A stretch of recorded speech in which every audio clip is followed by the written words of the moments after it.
Hello students, जय हिंद। I welcome you all to Magnet Brains. So जैसा कि आप सब लोग जानते ही हैं कि हिस्ट्री क्लास 12th की पहली किताब, उसका पहला जो चैप्टर था हड़प्पन सिविलाइजेशन, या फिर जो पहली थीम थी जिसमें हम लोगों ने बीट्स, बोन्स एंड ब्रिक्स के बारे में बातचीत करी थी, वो चैप्टर हम लोगों ने पढ़कर पूरा खत्म कर दिया है। अब हम लोग उसके ऊपर थोड़े से एमसीक्यूज वगैरह लगाएंगे इस सेशन में। हम लोग देखेंगे कि जो सारी थ्योरी हमने इतना डिटेल में पढ़ी है, इतनी सारी फोटोग्राफ्स देखी हैं, इतने सारा एनालिसिस किया है, उसके ऊपर क्वेश्चंस किस तरीके से फ्रेम होते हैं, किस तरीके से एमसीक्यूज बनाए जाते हैं। इतने एमसीक्यूज करने के बाद और मेरे सारे वीडियोज़ देखने के बाद अलग से आपको और कुछ करने की ज़रूरत नहीं पड़ेगी। टर्म 1 का आपका जो भी पेपर आता है उसमें हड़प्पन सिविलाइजेशन के जो भी क्वेश्चंस आएंगे आप उसमें से मैक्सिमम अटेम्प्ट करने की कंडीशन में रहेंगे।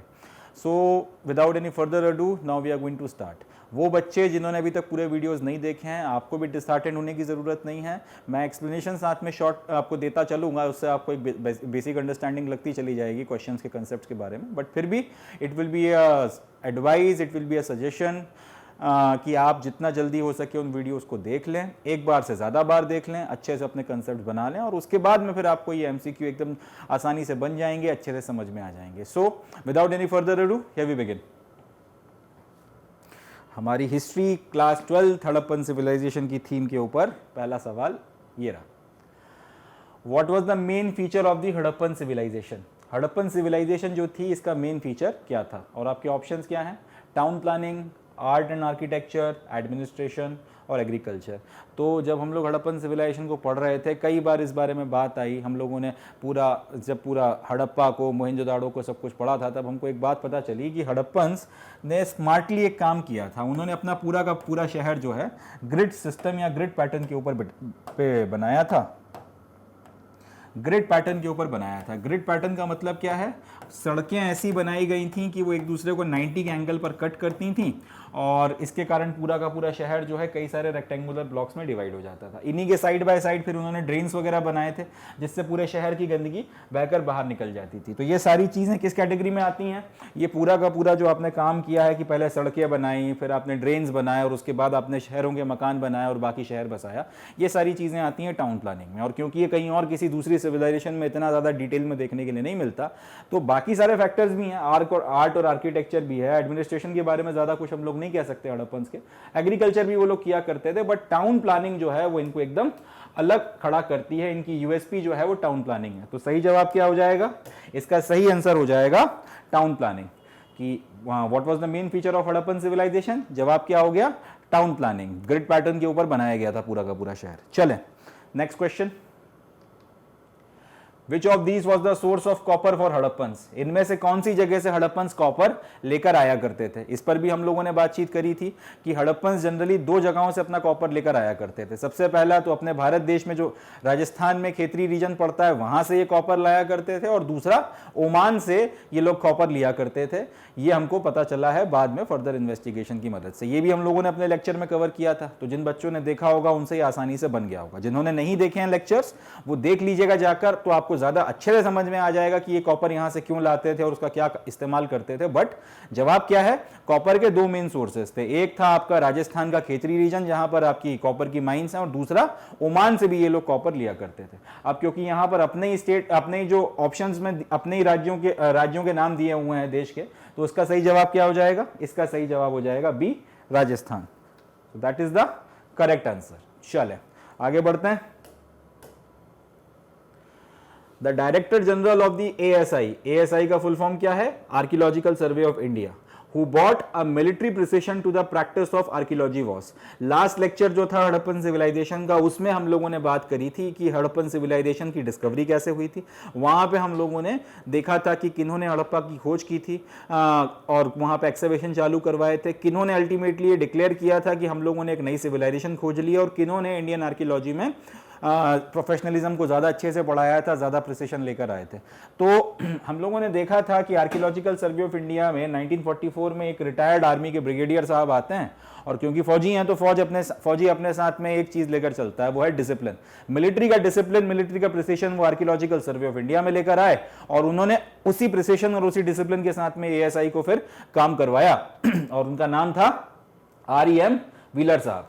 सबसे पहले हम हड़प्पा की खोज किसने करी थी? हड़प्पा की खोज या फिर वहां पे सबसे पहले खुदाइयां किसने शुरू करवाई? अलेक्जेंडर कनिंगम साहब ने। ये कौन थे? आर्कियोलॉजिकल सर्वे ऑफ इंडिया के पहले डायरेक्टर जनरल थे। इसके बाद जिन्होंने अल्टीमेटली इस बात वो निष्कर्ष पे पहुंचे कि हमारे हाथों जाने अनजाने खोई हुई सभ्यता लग गई है एंड हमने इंडस वैली में एक नई सिविलाइजेशन की खोज करी।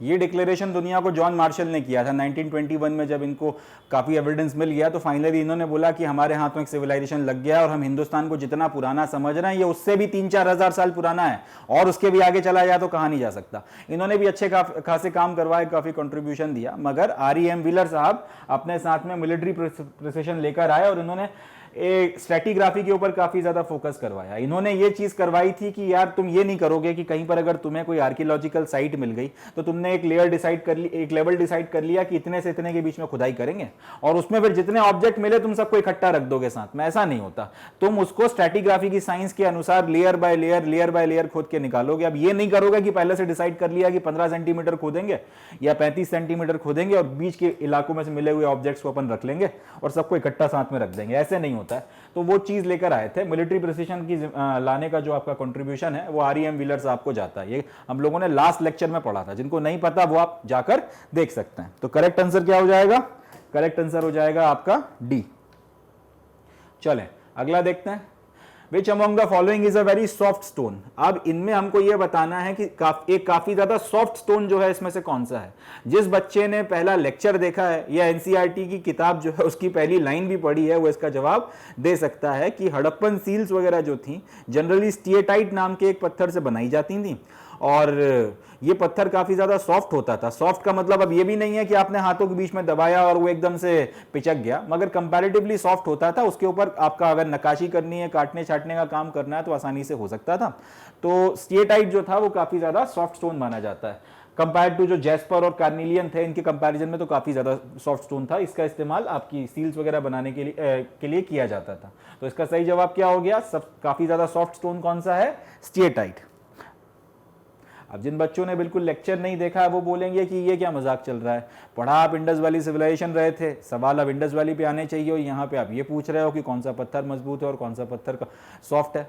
तो बेसिकली वही बात आ जाती है कि अगर आपने या तो NCERT पढ़ी हो या फिर मेरे लेक्चर्स देखे हो तो आपको ये बात पता होगी कि इसका जिक्र क्यों आ रहा है, क्योंकि स्टिएटाइट का इस्तेमाल हड़प्पा में सील्स बनाने के लिए किया जाता था और वहाँ पे बाकायदा लिखा हुआ है, मैंने भी डिस्कस किया था लेक्चर्स में, कि काफ़ी कंपैरेटिवली काफ़ी सॉफ्ट स्टोन होता है और इसके ऊपर काम करके सील वगैरह की नक्काशियाँ या आकृति उकेरना कंपैरेटिवली आसान काम था, इसलिए इसका इस्तेमाल सील्स बनाने में खूब हुआ करता था। तो सही जवाब क्या हो जाएगा इसका? इसका सही जवाब हो जाएगा ए। आंसर क्या है? स्टिएटाइट। चले आगे बढ़ते हैं। Question number 5, which of the following is not one of the features of Harappan writing? इनमें से कौन सा हड़प्पन राइटिंग का एक फीचर नहीं है? हड़प्पन राइटिंग का मतलब क्या? आपको हड़प्पा की सील्स के ऊपर जो स्क्रिप्ट मिली है या फिर अलग अलग जगहों पर जो स्क्रिप्ट मिली है जिसे हम लोग आज तक पढ़ नहीं पाए हैं, उसके बारे में एक सवाल पूछा गया और सवाल ये पूछा गया है कि वो जो स्क्रिप्ट आपको मिली है हड़प्पन सिविलाइजेशन की जिसको आप आज तक पढ़ नहीं पाए हो, इनमें से कौन सा फीचर उसके लिए सही साबित नहीं होता या उसके लिए सही नहीं है? पहला, the Harappan script was pictographic and not alphabetical. दूसरा, it has been deciphered by James Prinsep. तीसरा, it has too many signs somewhere between 375 and 400. चौथा, the script was written from right to left. तो इसका सही जवाब क्या हो जाएगा? हड़प्पन स्क्रिप्ट हमको बेसिकली 2-3 जगहों पर खास तौर पे देखने को मिलती है। एक तो सील्स के ऊपर आपको हड़प्पन स्क्रिप्ट खूब देखने को मिलती है, एक एक लाइन छोटा मोटा कुछ लिखा हुआ है। एक इसके अलावा आपको पॉटरी पे कहीं पे थोड़ा बहुत मिल जाता है, कहीं पे बीड्स पे कुछ थोड़ा बहुत लिखा हुआ मिल जाता है। हालांकि हम लोग हड़प्पन स्क्रिप्ट को आज तक पढ़ नहीं पाए, लेक्चर में डिटेल में बात करी थी, मगर यहाँ पे शॉर्ट में आपको बताता हूँ कि हालांकि हम लोग आज तक हड़प्पन स्क्रिप्ट को पढ़ नहीं पाए कि उसमें क्या लिखा हुआ है, मगर हम लोग 2-3 बातें समझ चुके हैं उसके बारे में। पहला तो ये कि ये जो भी भाषा थी या जो भी स्क्रिप्ट थी ये अक्षरों के ऊपर बेस्ड नहीं थी। अक्षरों से मतलब ये कि आपने हर एक अल्फाबेट बना रखा है, उसको आपने कोई साउंड दे रखा है कि इस अल्फाबेट का मतलब हमको ये आवाज निकालनी है, इस अल्फाबेट का मतलब हमको ये आवाज निकालनी है, और फिर अल्फाबेट्स को मिला के आपने एक शब्द बना दिया और शब्द की फिर एक सर्टेन आवाज निकल रही है। इस तरीके का काम नहीं है उसमें क्या किया गया है, हर एक चीज के लिए एक ड्राइंग बनाई गई है और उस ड्राइंग को जब आप देखोगे तो आपको एक पूरा का पूरा शब्द बोलना होगा। जिस तरीके से चाइनीज लैंग्वेज है, इसको मैंने डिटेल में डिस्कस किया है, ये आप लेक्चर्स में देखे होंगे तो उसमें आपको इसका समझ में अच्छे से आया होगा। मैंने पूरा 15-20 मिनट में इसको अच्छे से एक्सप्लेन किया था। शॉर्ट में बता रहा हूं कि आपकी जो हड़प्पन सिविलाइजेशन है वो एक पिक्टोग्राफिक इसकी जो स्क्रिप्ट है, हड़प्पन सिविलाइजेशन में जो स्क्रिप्ट इस्तेमाल की गई है वो एक पिक्टोग्राफिक स्क्रिप्ट है, उसमें अक्षर नहीं है, उसमें बकायदा जो एक एक साइन है वो किसी एक पर्टिकुलर चीज या फिर एक पर्टिकुलर शब्द की तरफ का इंडिकेशन करता है। तो पहला जो ऑप्शन है, the Harappan script was pictographical and not alphabetical, ये। दूसरा है, it has been deciphered by James Prinsep. Deciphered का मतलब होता है कि इसको पढ़ लिया गया है, इसको समझ लिया गया है। अभी मैंने आपको बताया कि हम लोग आज तक हड़प्पन सिविलाइजेशन को नहीं पढ़ पाए, इसका मतलब हड़प्पन सिविलाइजेशन की जो स्क्रिप्ट है इसको नहीं पढ़ पाए, इसका मतलब ये हो गया कि ये ऑप्शन आपका गलत हो गया। It had too many signs somewhere between 375 and 400, ये भी डिस्कस किया था लेक्चर में। चौथा, the script was written from right to left, ये बात भी हम लोगों ने लेक्चर में डिस्कस की थी। तो हमसे ये पूछा गया है कि भैया इसमें से जो है गलत ऑप्शन कौन सा है, कौन सी बात जो है सच नहीं है। तो ये वाली बात सच नहीं है कि इसको डेसिफर कर लिया गया है। डेसिफर करने का मतलब इसको पढ़ लिया गया है, इसको समझ लिया गया है। आज की तारीख तक जब तक मैं आपसे ये बात कर रहा हूं, हड़प्पन सिविलाइजेशन की स्क्रिप्ट को नहीं पढ़ा जा सका है, और क्योंकि पढ़ा नहीं जा सका इसलिए हम लोग समझ नहीं पाए कि उसमें लिखा क्या है। बस उसको ऑब्जर्व कर कर हमारे अपने अनुमान हम लोगों ने बनाए। सही जवाब क्या हो गया इसका? इसका सही जवाब हो गया बी, कि it has been deciphered by James Prinsep. ये गलत बात है, इसको आज तक किसी ने डेसिफर नहीं किया। In fact as a matter of fact James Prinsep ने जिन भाषाओं को या फिर जिन स्क्रिप्ट्स को डेसिफर किया है उसमें एक आती है आपकी प्राकृत और दूसरी आती है खारोश्ती। इनके बारे में हम लोग सेकंड चैप्टर में बातचीत करेंगे। चले अगला, Which of these was not worshipped by the Harappans? इनमें से किसकी पूजा हड़प्पन के द्वारा या हड़प्पन्स के द्वारा नहीं की जाती थी? हड़प्पन्स इसमें से किसको नहीं पूछते थे? तो जब हम लोगों ने रिलीजियस प्रैक्टिसेस के बारे में पढ़ा था वहां पे हमने ये चीज को देखा था। ऑप्शंस क्या है? पहला है नेचर, प्रकृति की पूजा नहीं करते थे। दूसरा है गॉडेसेस यानी कि देवियों की। तीसरा है इंद्र और चौथा है पशुपतिनाथ। अब आपको यह बताना है कि हड़प्पन इसमें से किसकी पूजा नहीं करते थे। जब हम लोग पढ़ रहे थे तो हमको पता चला था कि हड़प्पन प्राइमरीली जिन देवता की पूजा करते थे उनको हमने पशुपति या प्रोटोशिवा बोला है, तो ये तो ऑप्शन हो नहीं सकता। दूसरा, हम लोगों ने ये देखा था कि हड़प्पन एक मदर गॉडेस की भी पूजा करते थे, तो फिर ये भी ऑप्शन नहीं हो सकता। तीसरा, हमने ये देखा था कि ये नेचर की भी पूजा करते थे, पीपल वगैरह के जो पेड़ हैं उनको भी पूजा जाता था, आपके जानवरों की भी पूजा होती थी और ये सारी चीजें करते थे, तो ये भी ऑप्शन नहीं हो सकता। एक ही ऑप्शन बचता है, वो है इंद्र। इंद्र का जो जिक्र आता है वो वेदों में आता है और हड़प्पन सिविलाइजेशन के वक्त तक वेद लिखे नहीं गए थे, तो भगवान इंद्र जो है या इंद्र देवता की जो है पूजा हड़प्पन के द्वारा नहीं की जाती थी। सही जवाब क्या हो गया इसका? सी हो गया, कि किसकी पूजा नहीं करते थे? जवाब हो गया इंद्र की पूजा नहीं की जाती थी। चलें आगे बढ़ते हैं। MS Watts began his excavation at Hadappa in the year 1920, 21, 22, 23। अब आपको ये पूछा गया है, ये साहब थे जिनका नाम था MS Watts। जब हम लोग डिस्कशन कर रहे थे तब पता चला था पढ़ते वक्त इनके बारे में कि इन्होंने हड़प्पा में और काफ़ी सारी सील्स वगैरह की खोज करी थी। तो इन्होंने अपना एक्सकवेशन यानी कि हड़प्पा में अपनी जो खुदाई वगैरह या अपनी जो खोज है वो कौन से साल में शुरू करी थी? अब हमको इसका जवाब देना है। 20, 21, 22, 23। सही जवाब क्या है? ज़्यादा कुछ इसमें है नहीं बताने के लिए। 1921 में इन्होंने एक्सकवेशन वगैरह कर आके जो है अपना जो भी सील्स वगैरह और खोज के निकाली थी उनके बेसिस पे फिर आपकी इस डिस्कवरी वगैरह को दुनिया के सामने लाया गया था कि एक सिविलाइजेशन हमारे हाथ लग गई है। जवाब क्या है? 1921 में जो है ये काम किया गया था। इन्होंने अपने एक्सकवेशन हड़प्पा में 1921 में शुरू किया था। चले नेक्स्ट देखते हैं। Harappa is situated on the bank of which river? अच्छा सवाल है। हड़प्पा किस नदी के किनारे बसा हुआ है? अब मैक्सिमम लोग जो हैं वो इंदस रिवर को लगा देंगे, मैक्सिमम लोग जो हैं वो इंदस रिवर को टिक कर देंगे।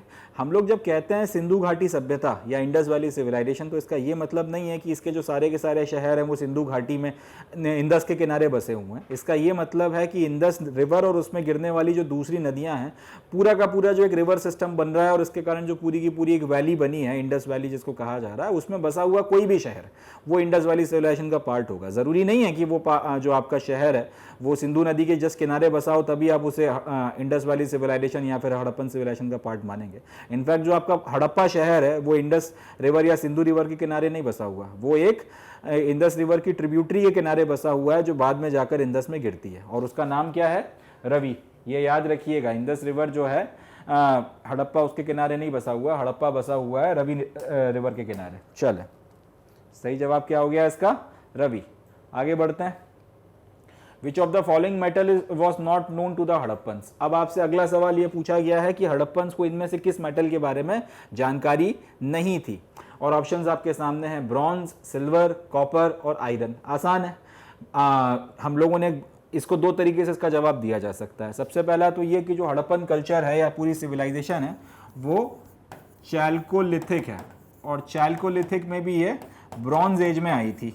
ठीक है, चैल्कोलिथिक का मतलब होता है कॉपर स्टोन, जिसमें कॉपर के बने हुए आपके जो इक्विपमेंट्स हैं और चीज़ें हैं उनका इस्तेमाल भी शुरू हो गया है, और स्टोन वगैरह जो है उसका भी इस्तेमाल गिव अप नहीं किया गया। और उसके बाद अगली स्टेज आती है ब्रॉन्ज एज, जिसमें हम लोग कॉपर में टिन मिलाकर ब्रॉन्ज बनाना सीख जाते हैं, और जब पता चल जाता है कि ब्रॉन्ज जो है वो ज़्यादा अच्छा मेटल है या ज़्यादा अच्छी अलॉय है तो उसका इस्तेमाल काफ़ी ज़्यादा होने लगता है। इसके बाद में अगली एज आती है आयरन एज। इतनी बात हम लोगों ने करी हुई है। आयरन एज आने के पहले पहले ही जो है आपका हड़प्पन सिविलाइजेशन खत्म हुआ गई थी। इसका मतलब ये हुआ कि किसी हालत में इन लोगों को आयरन के बारे में तो पता हो ही नहीं सकता। तो इसका सही जवाब क्या हो गया? इसका सही जवाब हम लोग यहां से दे सकते हैं आयरन। दूसरा, अगर आपने इत्मीनान से लेक्चर्स पढ़े हैं या फिर एनसीईआरटी देखी है तो उसके बेसिस पे भी हमको पता है कि गोल्ड और सिल्वर की तो ज्वेलरीज मिली हैं। कॉपर का इस्तेमाल ये लोग भर भर के करते थे। इनफैक्ट अभी इसके पहले एक एमसीक्यू आया भी था जिसमें ये पूछा गया था कि ये कॉपर कहां से लाते थे, तो कॉपर का इस्तेमाल तो ये भर भर के करते थे। और अभी बात करी कि कॉपर में टिन मिला के इनको ब्रॉन्ज बनाना भी आ गया था। आपका जो मैच्योर हड़प्पन का फेज है इनफैक्ट उसको ब्रॉन्ज एज में ही गिना जाता है। तो 3 ऑप्शन सही हैं, तो एक ये बचता है। उस हिसाब से फिर आप बोलोगे कि इनको आयरन का अंदाजा नहीं था। ठीक है जी, तो करेक्ट आंसर क्या हो जाएगा? ऑप्शन डी जो है वो करेक्ट आंसर हो जाएगा इसका, कि हड़प्पन्स को आयरन के बारे में कोई अंदाजा नहीं था कि आयरन करके कोई मेटल होता है। इसकी खोज बाद में हुई थी, और इसका जिक्र सबसे ज्यादा आपको वेदों में देखने के लिए मिलता है। अभी जो हम लोग सेकंड चैप्टर शुरू करेंगे उसमें हम लोग आयरन के बारे में डिटेल में बातचीत करेंगे। अगला देखते हैं। तो सही जवाब आपका आयरन हो गया।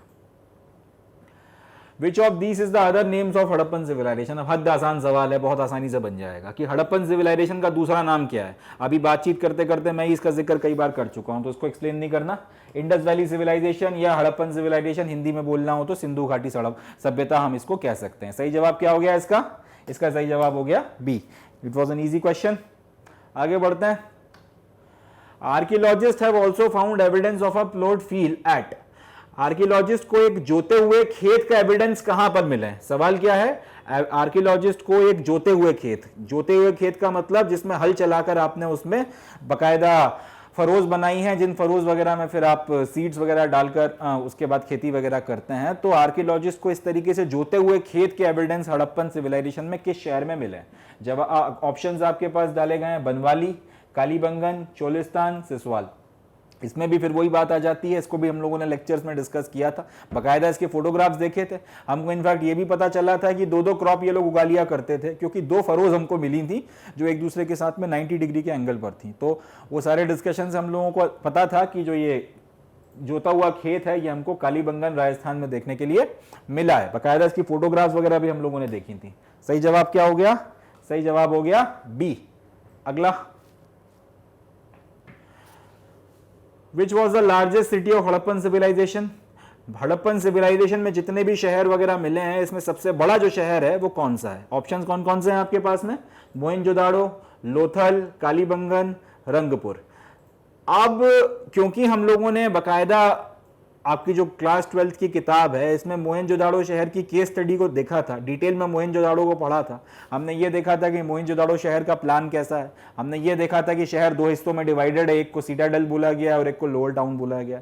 फिर हमने ये देखा था कि आपका सीटाडेल में कौन कौन सी इंपॉर्टेंट बिल्डिंग्स आपको मिली हैं, और भी बाकी सारी बातें करके हम लोगों ने मोहनजोदाड़ो को एकदम डिटेल में डिस्कस किया था। तो वहां पर हमको इस फैक्ट के बारे में जानकारी मिली थी। इनफैक्ट उसके पहले जब मैं हड़प्पन सिविलाइजेशन के बेसिक्स पढ़ा रहा था तब भी मैंने इस बात को बताया था कि हड़प्पन सिविलाइजेशन का जो पहला शहर मिला था वो हड़प्पा था, मगर जो सबसे बड़ा शहर आपको मिला था वो कौन सा था?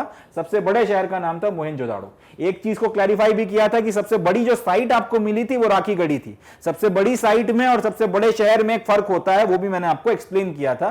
जिन बच्चों को नहीं पता, मैं आप लोगों से गुजारिश करूंगा, इल्तजा करूंगा कि आप लोग जाके उसको देखें। इंटरेस्टिंग फैक्ट है, आपको अच्छा लगेगा पढ़कर उसके बारे में नॉलेज गेन करके। बट द पॉइंट इज कि हम लोगों ने डिस्कशन वगैरह जब किया था तब ये बात निकल कर आई थी कि हड़प्पन सिविलाइजेशन, सिंधु घाटी सभ्यता में आज तक, जब तक मैं आपसे बात कर रहा हूं तब तक का जो सबसे बड़ा शहर अपने को मिला है वो कहां मिला है? सिंध में, जो आज की तारीख में पाकिस्तान का हिस्सा है, और उस शहर का नाम क्या है? मोहनजोदाड़ो। अब बाद में कभी कोई और शहर मिल जाए दबा हुआ कहीं से जो इससे बड़ा निकल कर आ जाए तो ये आंसर बदल जाएगा, बट आज के लिए दिस स्टैंड्स गुड या दिस होल्ड्स गुड।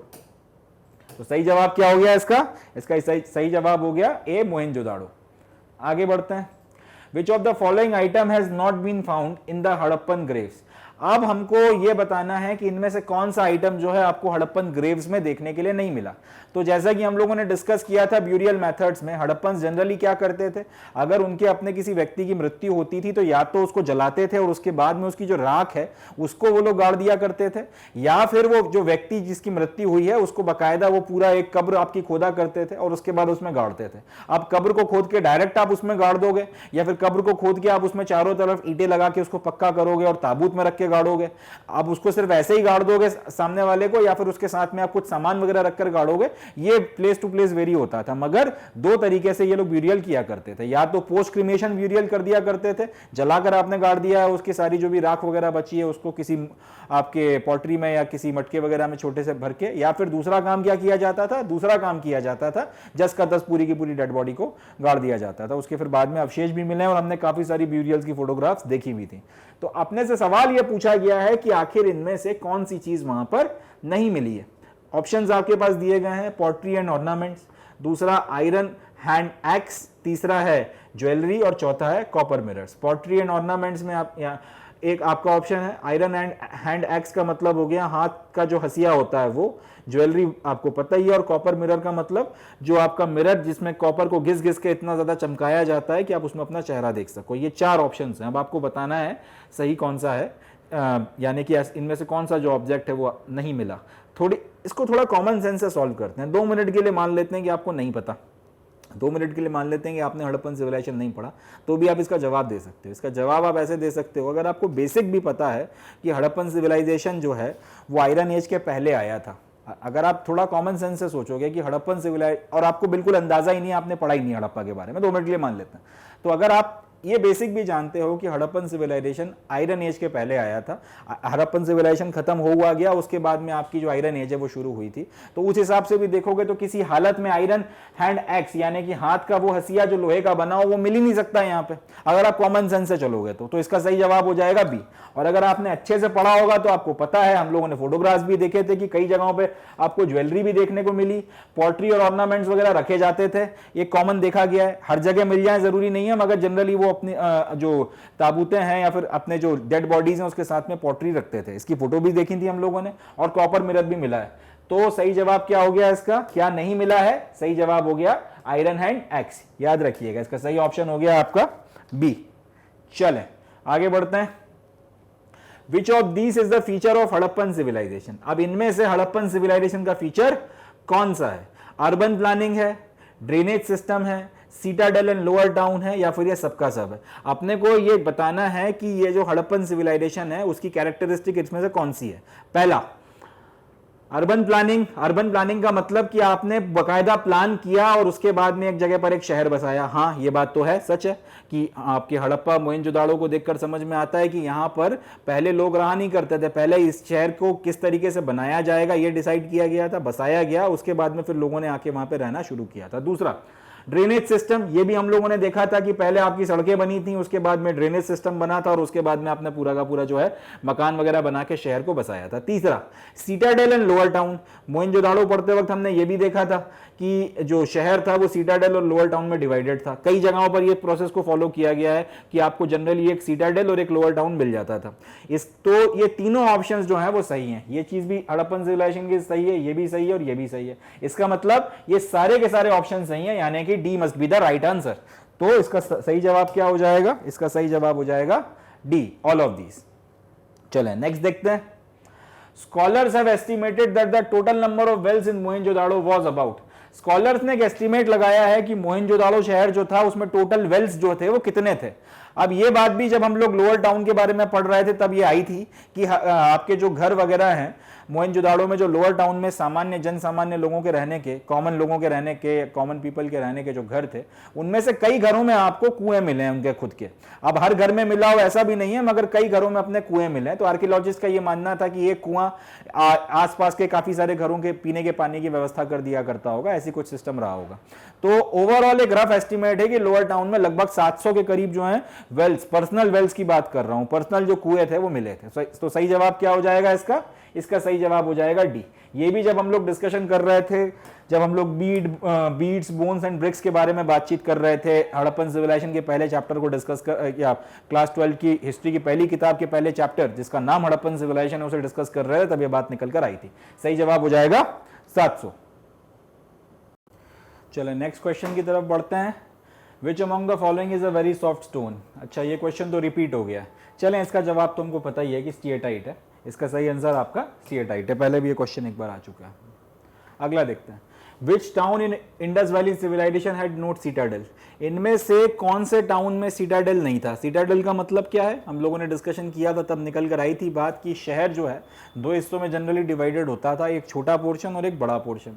जो छोटा पोर्शन है वो थोड़ा सा हाइट पे बनाया जाता था और उसमें ज़रा बड़ी बिल्डिंग्स वगैरह बनाई जाती थी, और लोअर जो टाउन था, जो बड़ा इलाका था, वहाँ पे जनरली आपको जन सामान्य लोगों के रहने के घर मिला करते थे। तो सीटाडेल आपको हर इंडस वैली सिविलाइजेशन के हर शहर में मिला हो ऐसा भी नहीं है। जनरली ये आपको बड़ी बड़ी सेटलमेंट्स में देखने के लिए मिला, जैसे हड़प्पा हो गया, मोहनजोदाड़ो हो गया, इस तरीके के जो बड़े शहर थे वहां पर आपको सीटाडेल्स देखने के लिए मिले। अब जब हम लोग डिस्कशन कर रहे थे तब हमको पता चला था कि चानूदारो जो है एज सच कोई बहुत बड़ा सेटलमेंट नहीं है।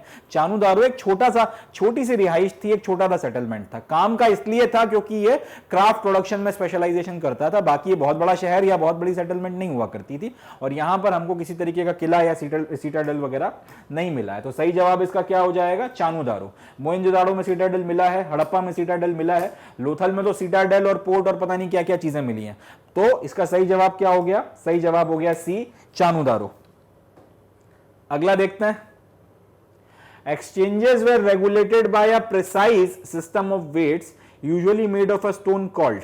अब यहां पर सवाल थोड़ा सा समझना पड़ेगा। हम लोगों ने जब हड़प्पन सिविलाइजेशन को पढ़ा था तब हमको पता चला था कि इन लोगों के बीच में मुद्रा का चलन नहीं था।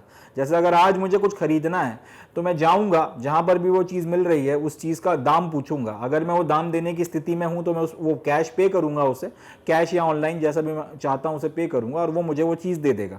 यानी कि हमारे बीच में जो एक्सचेंज हो रहा है वो या ट्रांजैक्शन जो हो रहा है उसमें पैसे का इस्तेमाल हो रहा है। हड़प्पन सिविलाइजेशन के बारे में जब हम लोगों ने पढ़ा था तब हमको पता चला था कि वहां पर कैश का इस्तेमाल लेन देन के लिए नहीं किया जाता था, वहां पर एक दूसरा सिस्टम चलता था और उस सिस्टम का नाम क्या था? Barter system. जिन लोगों को बिल्कुल नहीं पता बार्टर सिस्टम क्या होता है उनके लिए बता रहा हूं कि अगर मेरे पास 1 किलो टमाटर है, आपके पास लेट से 1 किलो गेहूं है।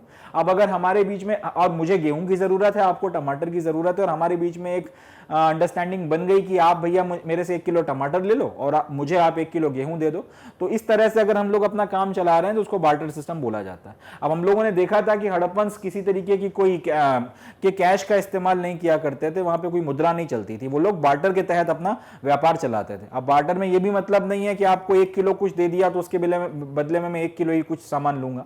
यहाँ पे व्यवस्था ऐसी थी कि वजन के हिसाब से चलता था कि किसी एक चीज के का इतना जो वजन है वो किसी दूसरी चीज के इतने वजन के बराबर सामान से एक्सचेंज हो सकता है। इस तरीके से व्यवस्था चलाई जाती थी और चीजों को एक्सचेंज किया जाता था। तो क्वेश्चन यही पूछा गया है कि यहाँ पर जो बार्टर सिस्टम के तहत में चीजों का आदान प्रदान या एक्सचेंज होता था, इसको रेगुलेट करने के लिए एक वेट्स का प्रिसाइज सिस्टम था। आपके पास वजन का एक प्रिसाइज सिस्टम था। इस प्रिसाइज सिस्टम के बारे में भी हम लोगों ने बातचीत करी थी। छोटे से लेके बड़े बड़े जो वेट्स के पत्थर इस्तेमाल होते थे हम लोगों ने उनको देखा था। ठीक है जी, बकायदा वो स्क्वायर या क्यूबिकल पत्थर हुआ करते थे, सफेद कलर के होते थे, कोई मार्किंग वगैरह उनके ऊपर होती नहीं थी, और छोटे से लेके बड़े तक में आपको एक मैथमेटिकल प्रिसिशन देखने के लिए मिलता था।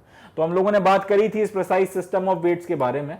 ये लोग ये पूछ रहे हैं कि जो प्रिसाइज सिस्टम ऑफ वेट्स में जो वेट्स बनाए जाते थे इसमें किस पत्थर का इस्तेमाल किया जाता था, इसका भी जिक्र आया था। हम लोगों ने देखा था कि ये सारे के सारे जो वेट्स थे वो एक खास तरीके के स्टोन से बनाए जाते थे जिसका नाम था चर्ट। क्या नाम था? चर्ट। तो सही जवाब क्या हो गया? चलिए नेक्स्ट क्वेश्चन देखते हैं। अगले क्वेश्चन में बोला गया है identify the sculpture and choose the correct answer. आपको इस फोटोग्राफ में एक स्कल्पचर दिखाया गया है, आपको इसको आइडेंटिफाई करना है कि ये कौन सा स्कल्पचर है और उसके बाद में फिर इसका नाम जो है आपको बताना है। तो स्कल्पचर की फोटो आप लोगों के सामने है और नाम वगैरह आपको दिए हुए हैं ऑप्शन में, priest king, mother goddess, God Shiva, others. 4 आपके पास में ऑप्शंस हैं। अब आपको ये फोटोग्राफ देखनी है और इसके बेसिस पे फिर आपको जवाब देना है। तो हम लोगों ने जब डिस्कशन वगैरह हम कर रहे थे, जब हड़प्पन सिविलाइजेशन के बारे में हम पढ़ रहे थे, तो उसमें एक टॉपिक आया था जहाँ पे हम लोगों को ये देखना था कि ये पूरी की पूरी सिविलाइजेशन की आप बात कर लोगे तो इसमें अथॉरिटी का सोर्स कौन था, यानी कि यहाँ पर जो रूल हो रहा है वो रूल कौन किया करता था, यहाँ पर राजकाज या शासन कौन चलाया करता था। इस सवाल के तलाश में फिर जब हम लोग निकले तब कई सारे उसके हम लोगों ने पॉसिबिलिटीज़ देखी। लास्ट में हम लोग इस निष्कर्ष पर निकले कि हम लोग ये अंदाज़ा नहीं लगा सकते सही तौर पर कि यहाँ पर रूल कौन किया करता था। इंडस वैली सिविलाइजेशन में किस तरीके की रूलिंग व्यवस्था थी, कोई एक इंसान राजा रूल करता था या फिर एक आपका ओलिगार्की थी कि एक से ज़्यादा लोग रूल करते थे, या फिर ये था कि हर एक शहर का अपना एक रूलर था। हम लोग इस बारे में कोई निश्चित तौर पर नहीं कह सकते। वहाँ पर अब जो मूर्तियों का जो हमको सामान मिला था उसका भी जिक्र आया था, तो वहाँ पर हम लोगों ने देखा था कि ये पर्टिकुलर जो बस्ट आपको मिला है देखने के लिए, ये जो बस्ट है इसको हम लोगों ने नाम दिया है प्रीस्ट किंग। अब इसका ये मतलब नहीं है कि ये वहाँ का राजा हो गया है और या फिर पुजारी था और पुजारी होने के साथ में राजा था। बात यह है कि हड़प्पन सिविलाइजेशन समकालीन है मेसोपोटामियन सिविलाइजेशन की, और मेसोपोटामियन सिविलाइजेशन में जो रूलर्स हुआ करते थे वो आपके प्रीस्ट थे, जो पुजारी थे वही जो है रूल किया करते थे। तो क्योंकि इन लोगों के हड़प्पन्स के मेसोपोटामियंस के साथ में व्यापारिक रिश्ते थे, इनके बीच में ट्रेड होता था, तो वहां से हम लोगों ने पैरेलल उठाया है कि क्योंकि ये जो इस तरीके की जो तस्वीर है, इस तरीके का जो बस्ट है आपको कहीं और देखने को नहीं मिला। हड़प्पा में भी मोहनजोदड़ो में जो खुदाइयां की गई हैं आपको इस तरीके की मूर्ति फिर देखने को नहीं मिली। तो और जिस तरीके से इसको बनाया गया है, जिस तरीके का ये इसका पूरा पोस्चर या अटायर दिख रहा है, इसलिए इसको एक नाम दिया गया है प्रीस्ट किंग का। जरूरी नहीं है कि ये प्रीस्ट किंग हो, मगर इतना तय है कि इस तस्वीर को देखकर, इस बस्ट को देखकर समझ में आता है कि ये कोई मामूली आदमी नहीं रहा होगा, ये कोई गैर मामूली व्यक्ति ही था। तो इसको फिर हम लोगों ने नाम दिया है प्रीस्ट किंग। इसका सही जवाब क्या हो जाएगा? इसका सही ऑप्शन हो जाएगा ए, कि ये जो तस्वीर है या फिर ये जो बस्ट है वो आपका प्रीस्ट किंग का है। प्रीस्ट किंग इसको नाम दिया गया है। चले, तो इसका सही जवाब है आपका ए। अब कॉमन सेंस से भी अगर आप देखोगे, अगर हम लोगों को लेट से अंदाजा नहीं है कि ये क्या है क्या नहीं है, तो इसमें भी मैं आपको एक छोटी सी ट्रिक बता रहा हूं। लेट से आपने इस व्यक्ति की तस्वीर पर, ये जो भी रहा होगा, इसकी जो बस्ट है इसकी तस्वीर आपने पहली बार देखी। अब आपको कोई अंदाजा नहीं है कि ये क्या है या क्या नहीं है। ऑप्शन में आपसे बोला गया तस्वीर देखो, स्कल्पचर और पहचानो कि भैया ये कौन है। तो थोड़ा कॉमन सेंस से अगर हम चलें तो भी इस क्वेश्चन में कुछ एक स्पेक्युलेटिव गेस करने की स्थिति में हम लोग आ सकते हैं। पहला लिखा हुआ है मदर गॉडेस। मदर गॉडेस का मतलब है कि एक देवी की बात हो रही है। यहां साफ दिख रहा है कि ये पुरुष है, किसी हालत में ये ऑप्शन तो नहीं हो सकता। एक दूसरा है गॉड शिवा। गॉड शिवा यानी कि भगवान शिव को हम जानते हैं, भगवान शिव की प्रतिकृति ऐसी कभी नहीं रही, या तो शिवलिंग के रूप में पूजा होती है या फिर एक दूसरी तस्वीर जो है जो जिसको नॉर्मली भगवान शिव का रिप्रेजेंटेशन माना जाता है, उससे ये कहीं से कहीं तक मैच नहीं करती। थोड़ा कॉमन सेंस से अगर आप सोचो, बिल्कुल आपको अंदाजा नहीं है, तो इस हिसाब से हम लोग इसको काट सकते हैं कि सी ऑप्शन नहीं हो सकता। अब आपके पास बचा ए ऑप्शन और आपके पास बचा डी ऑप्शन। सही होने की प्रोबेबिलिटी जो है वो भी 1/2 है और गलत होने की प्रोबेबिलिटी भी गलत जो है 1/2 है। मतलब ये कि अब 50-50% चांसेस हैं कि आपने अगर तुक्का लगाया यहां से तो वो सही भी हो सकता है और वो गलत भी हो सकता है। तो ऐसी कंडीशन में जब आपके पास एक एमसीक्यू है और आप अगर उसमें से दो ऑप्शंस जो गलत वाले हैं वो एलिमिनेट कर देते हैं और आपके पास में दो ऑप्शंस बचते हैं, अब आपको ये नहीं पता कि इनमें से कौन सा वाला सही है, तो एक लीप ऑफ फेथ लिया जा सकता है, गहरी सांसें लेके आंखें बंद करके एक तुक्का मारा जा सकता है कुछ सोच समझ के। अब जनरली इस तरीके से अगर आपको तस्वीर बताई गई है तो कुछ ना कुछ इसका नाम होगा, ऐसा नहीं हो सकता कि अदर्स हो। तो मैं इस गेस के साथ में इसको प्रीस्ट किंग बोल देता हूं। और ये मुझे देख के लग भी रहा है कि कुछ राजा वाजा जैसा है, सर के ऊपर इसने कुछ बैंड बांध रखा है, इसकी दाढ़ी बड़ी अच्छे तरीके से बनाई गई है, एक प्रिंट वाला इसने बकायदा कुछ पहन रखा है, शॉल वगैरह। तो इसके बेसिस पे और ये अंदाजे से कि ये गॉडेस तो हो ही नहीं सकता, आदमी दिख रहा है, भगवान शिव की फोटोग्राफ अपन ने देख रखी है, तो इन दो ऑप्शंस को काट के कॉमन सेंस के बेसिस पे अगर आप करोगे सॉल्व तो भी आप इसका जवाब जो है प्रीस्ट किंग दे सकते हो। तो अगर आपने पढ़ रखा है तो उसका जवाब क्या हो जाएगा? Priest king, A option. और अगर आपने नहीं पढ़ रखा बट थोड़ा सा कॉमन सेंस लगाओगे तो भी इस क्वेश्चन को सॉल्व किया जा सकता है। चलें जी, नेक्स्ट क्वेश्चन देखते हैं। Which of these is the feature of Harappan civilization? इनमें से कौन सा जो है हड़प्पन civilization का फीचर है? Urban planning, drainage system, citadel and lower town, all of these. ये क्वेश्चन रिपीट हो गया। इसका सही जवाब हमको पता है कि ये डी ऑप्शन है। तो इसमें ज्यादा कुछ समझाने के लिए है नहीं, अभी डिटेल में डिस्कस किया था। All of these is the right answer. 21st, which of these was the cause of decline of Harappan civilisation, इनमें से कौन सा जो है हड़प्पन सिविलाइजेशन के डिसलाइन का कॉज है। अब हम लोगों ने इस बात को पढ़ा था कि एक्चुअल में हमारे पास इसका कोई सही जवाब नहीं है कि एकदम से आउट ऑफ नोवेयर ये सिविलाइजेशन क्यों खत्म हो गया और कैसे खत्म हो गया। हम लोगों ने सिर्फ अंदाजे लगाए हैं, स्पेक्युलेटिव गेसिंग करी है कि ये वजह हो सकती है, ये वजह हो सकती है, ये वजह हो सकती है एंड ऑल दैट। कोई भी एक कारण सेटिस्फैक्टरीली एक्सप्लेन नहीं करता इस बात को कि एकदम से जो है पूरा का पूरा सिविलाइजेशन कैसे खत्म हो गया।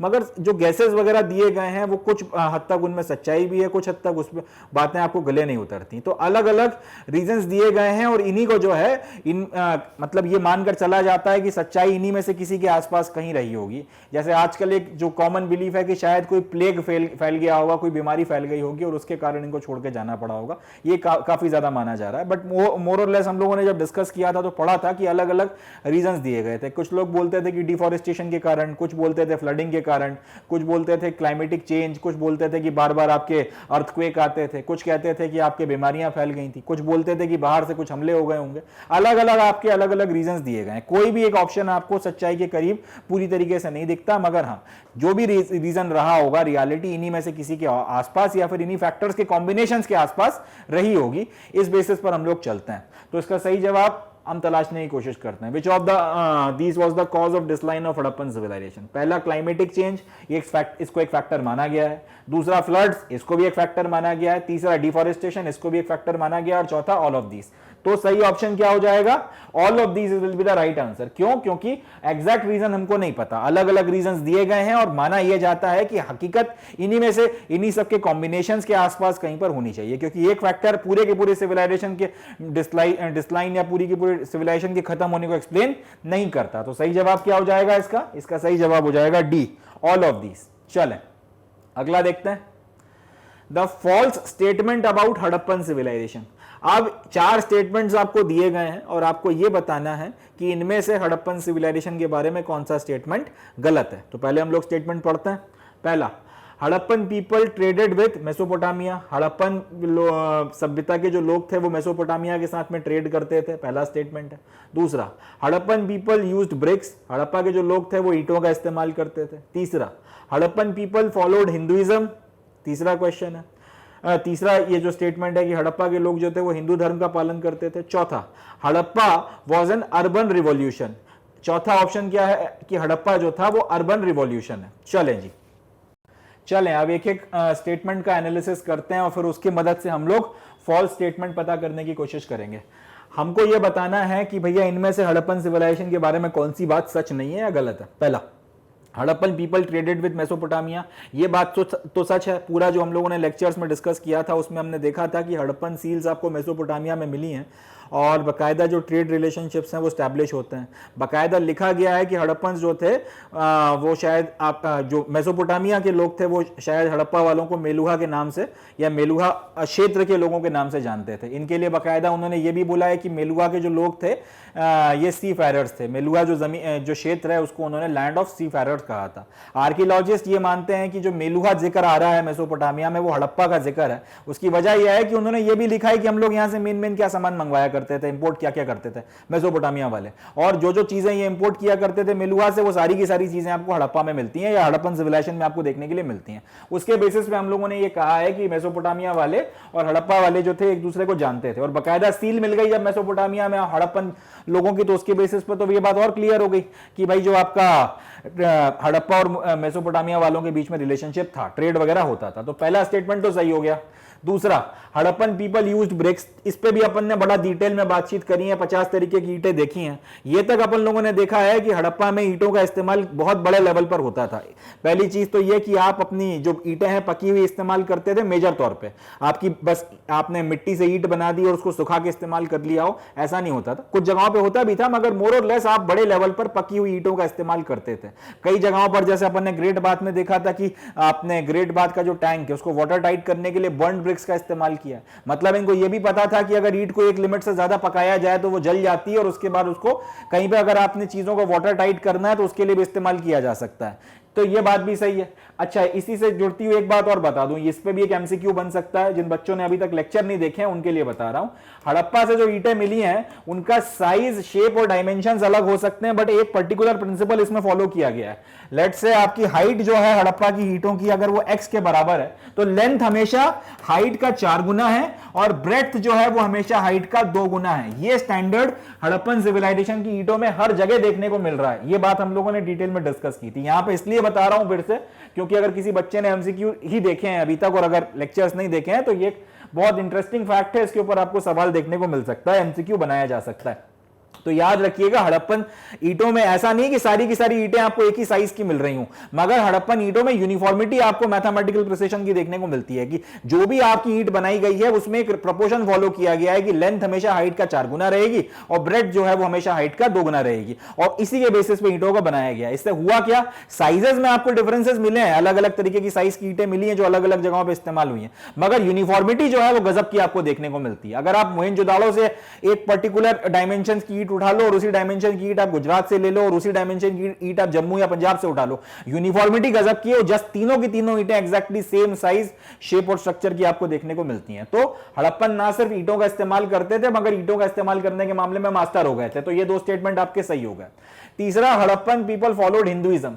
ये बात पूरी तरह से नहीं कही जा सकती। इसकी वजह यह है कि हिंदू धर्म में बहुत सी ऐसी प्रैक्टिसेस हैं जिनका हड़प्पन पालन नहीं कर रहे थे। जैसे हिंदू धर्म में यह होता है कि अगर कोई व्यक्ति की मृत्यु होती है तो उसको अंतिम संस्कार के लिए अग्नि संस्कार दिया जाता है। और भी तरीके हैं कि आप जल संस्कार भी दे सकते हो, आप उसको दफन भी कर सकते हो, मगर जो कॉमन प्रैक्टिस है वो मानी जाती है कि भाई आप जो है उसका अग्नि संस्कार करेंगे। और अपन देखते हैं कि हड़प्पा वाले जो लोग थे वो अपने क्या करते थे, हड़प्पा वाले जो लोग थे वो दफन कर रहे थे। अग्नि संस्कार देने के बाद में जो अपनी अस्थियों को जो है गंगा में या किसी नदी में विसर्जित किया जाता है उसका भी पालन नहीं हो रहा है।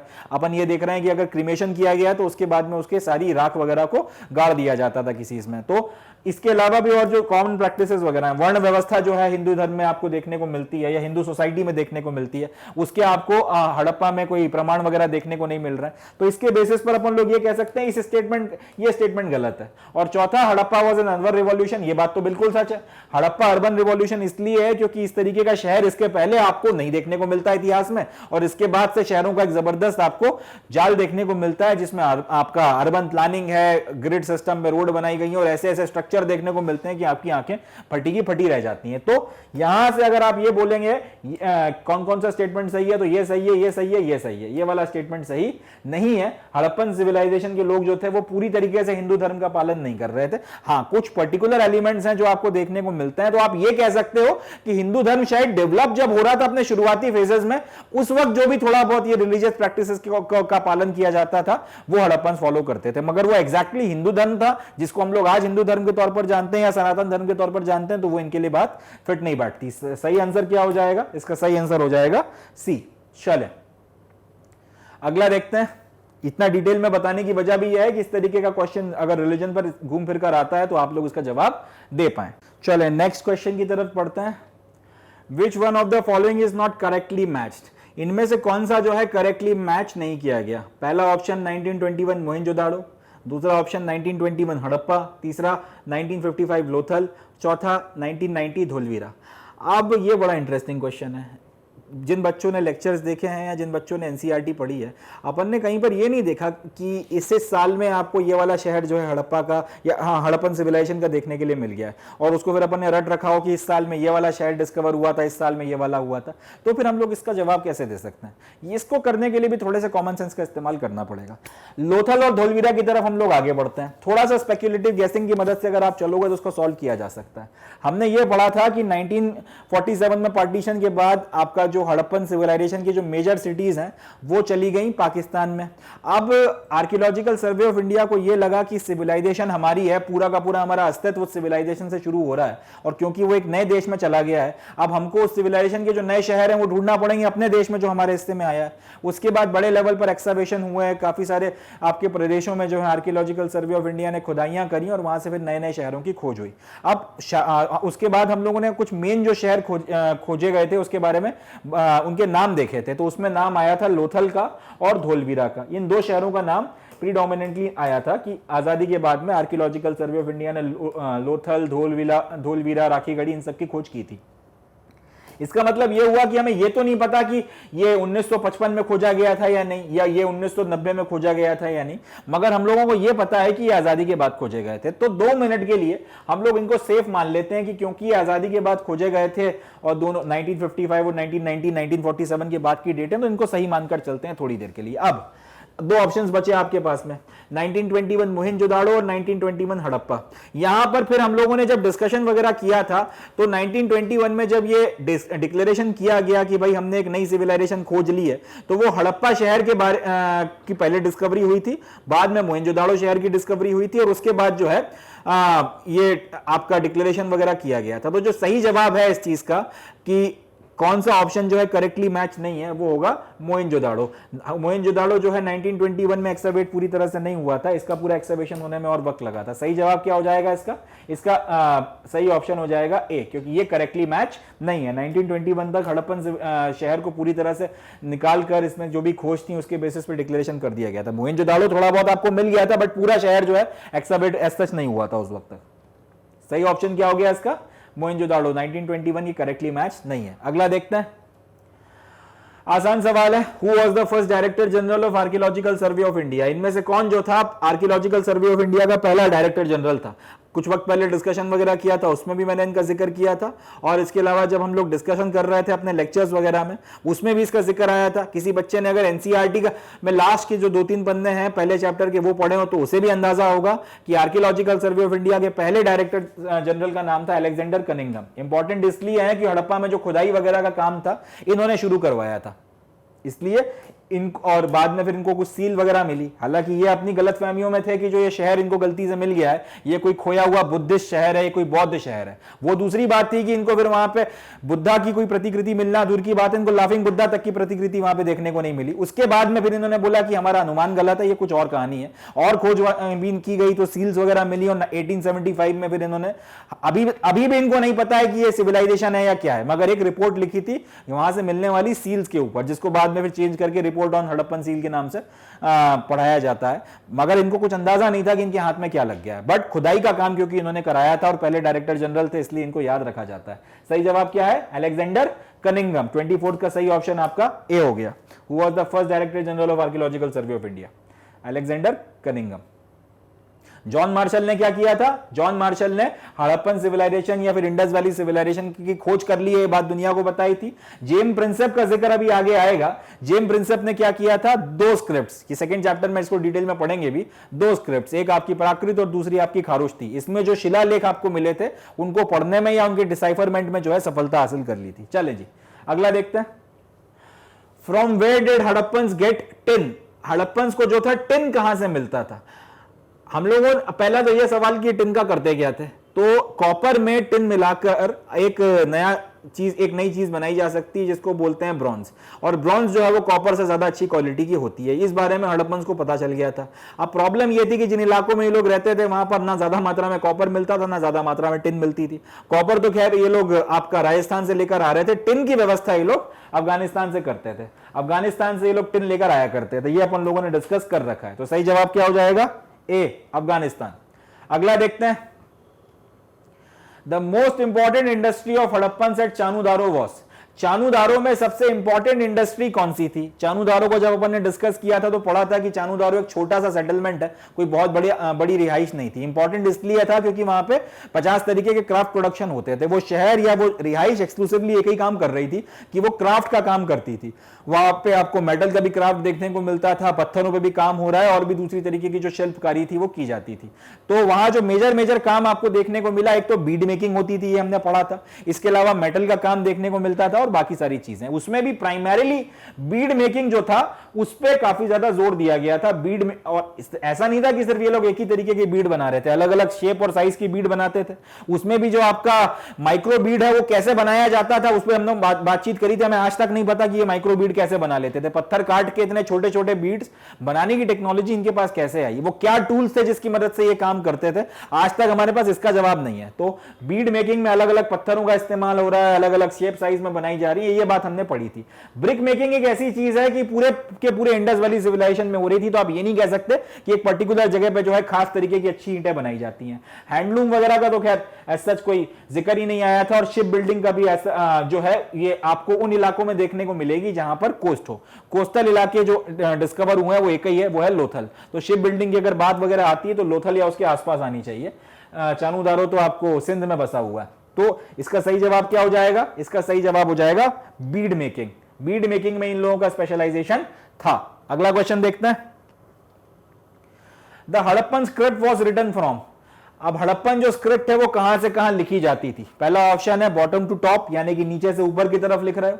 दूसरा है टॉप टू बॉटम, मतलब ऊपर से शुरू करके आपका वर्टिकली नीचे की तरफ लिख रहे हो। तीसरा है लेफ्ट टू राइट, यानी कि उल्टे हाथ से शुरू करके सीधे हाथ की तरफ, जैसे इंग्लिश में लिखा जा रहा है या हिंदी में लिखा जाता है वैसे लिखते थे। और चौथा राइट टू लेफ्ट, यानी कि सीधे हाथ से शुरू करके उल्टे हाथ की तरफ तक जाते थे। हमको यह बताना है कि हड़प्पन स्क्रिप्ट कहां से कहां लिखी जाती थी। आसान सवाल है, हमने पढ़ रखा है इसके बारे में कि हड़प्पन स्क्रिप्ट, हालांकि हम पढ़ नहीं पाए कि क्या लिखा है उसमें, हम डिसाइफर नहीं कर पाए उसे, मगर हमें पता है कि वो राइट हैंड से लेफ्ट हैंड की तरफ लिखी जाती थी। और ये कैसे पता चला? जितने भी आप हड़प्पन सील्स वगैरह को देखते हो तो उसमें आपको एक बात समझ में आती है। ये सवाल पूछा जा सकता है कि जब तुमने पढ़ाई नहीं है उसे, कि तुम पढ़ ही नहीं सकते हो उसको, तो फिर तुम्हें पता कैसे चल गया कि भाई ये right hand side to left hand side लिखी जा रही है? उसका जवाब यह है कि जब आप हड़प्पन स्क्रिप्ट को देखते हो, जनरली सील्स पर आपको काफी मात्रा में देखने को मिलती है, तो वहां पे अलग अलग साइन बने हुए हैं। कुछ ऐसा साइन बना है, कुछ ऐसा साइन बना है, फिर यूं बना है, इस तरीके से। तो राइट हैंड साइड से जब आप ऑब्जर्व करना शुरू करते हो तो वो साइन आपको काफी बड़े बड़े देखने को मिलते हैं। उसके बाद दो साइंस के बीच में जो जगह है वो भी ठीक ठाक मात्रा में देखने को मिलती है।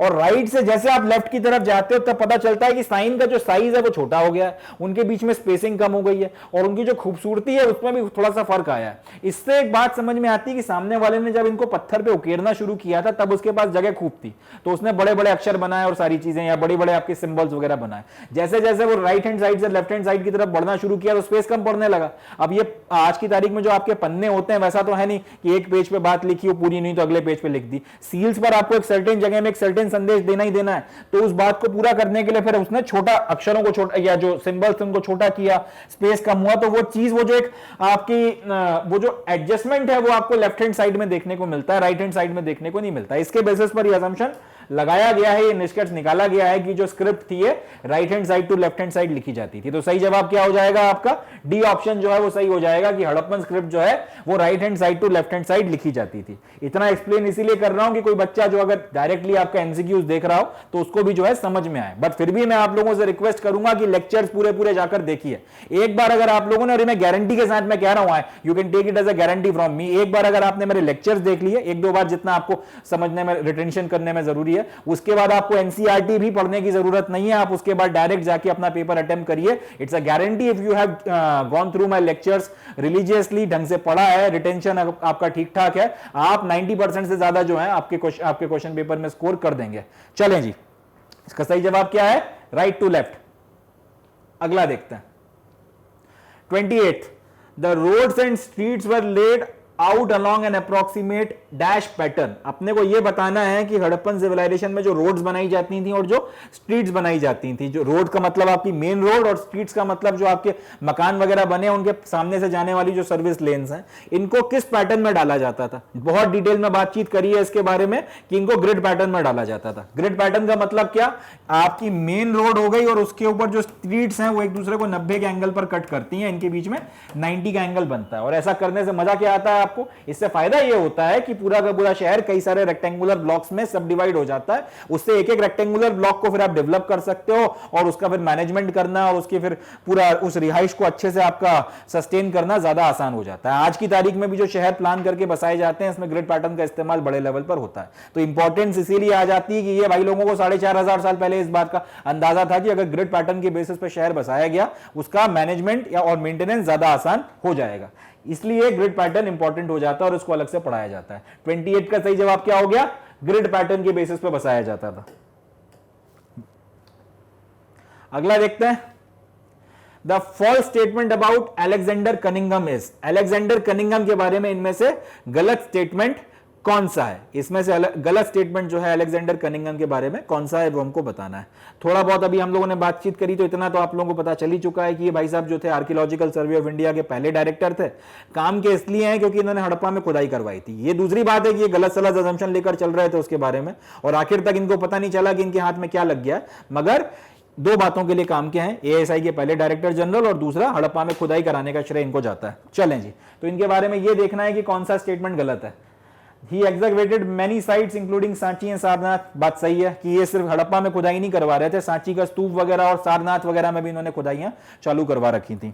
और इनफैक्ट ये बात की ये जो हड़प्पा है ये खोया हुआ बौद्ध शहर है, ये इसीलिए मानकर चलते थे क्योंकि सांची और सारनाथ में तो पूरे प्रूफ मिल गए थे कि भगवान बुद्ध को डेडिकेट करके ये जगह बनाई गई थी। मगर इस तरीके के प्रूफ हड़प्पा में इनको तब तक मिले नहीं थे जितनी खुदाई इनके टाइम पीरियड में हुई। मगर क्योंकि सांची सारनाथ में अच्छे खासे प्रूफ आपके हाथ में लग रहे थे कि भगवान बुद्ध करके एक व्यक्ति हुए थे जिन्होंने बुद्धिज्म वगैरह की स्थापना की थी और ये सब कुछ भारत में हुआ है, तो उसी के बेसिस पे अंदाजा लगाकर चल रहे थे कि होना हो हड़प्पा भी जो है खोया हुआ बौद्ध शहर है। बाद में गलत साबित हो गया वो एक अलग बात है। तो ये बात सच है कि इन्होंने सांची सारनाथ में भी जो है एक्सकवेशंस करवाए थे, ये बात सही है।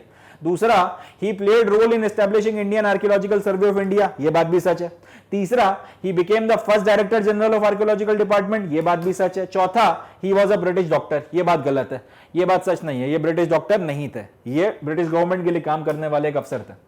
तो इसका सही जवाब क्या हो जाएगा, अपने को बताना है कि फॉल्स स्टेटमेंट कौन सा है। फॉल्स स्टेटमेंट क्या हो गया, ही was a British doctor, doctor नहीं थे।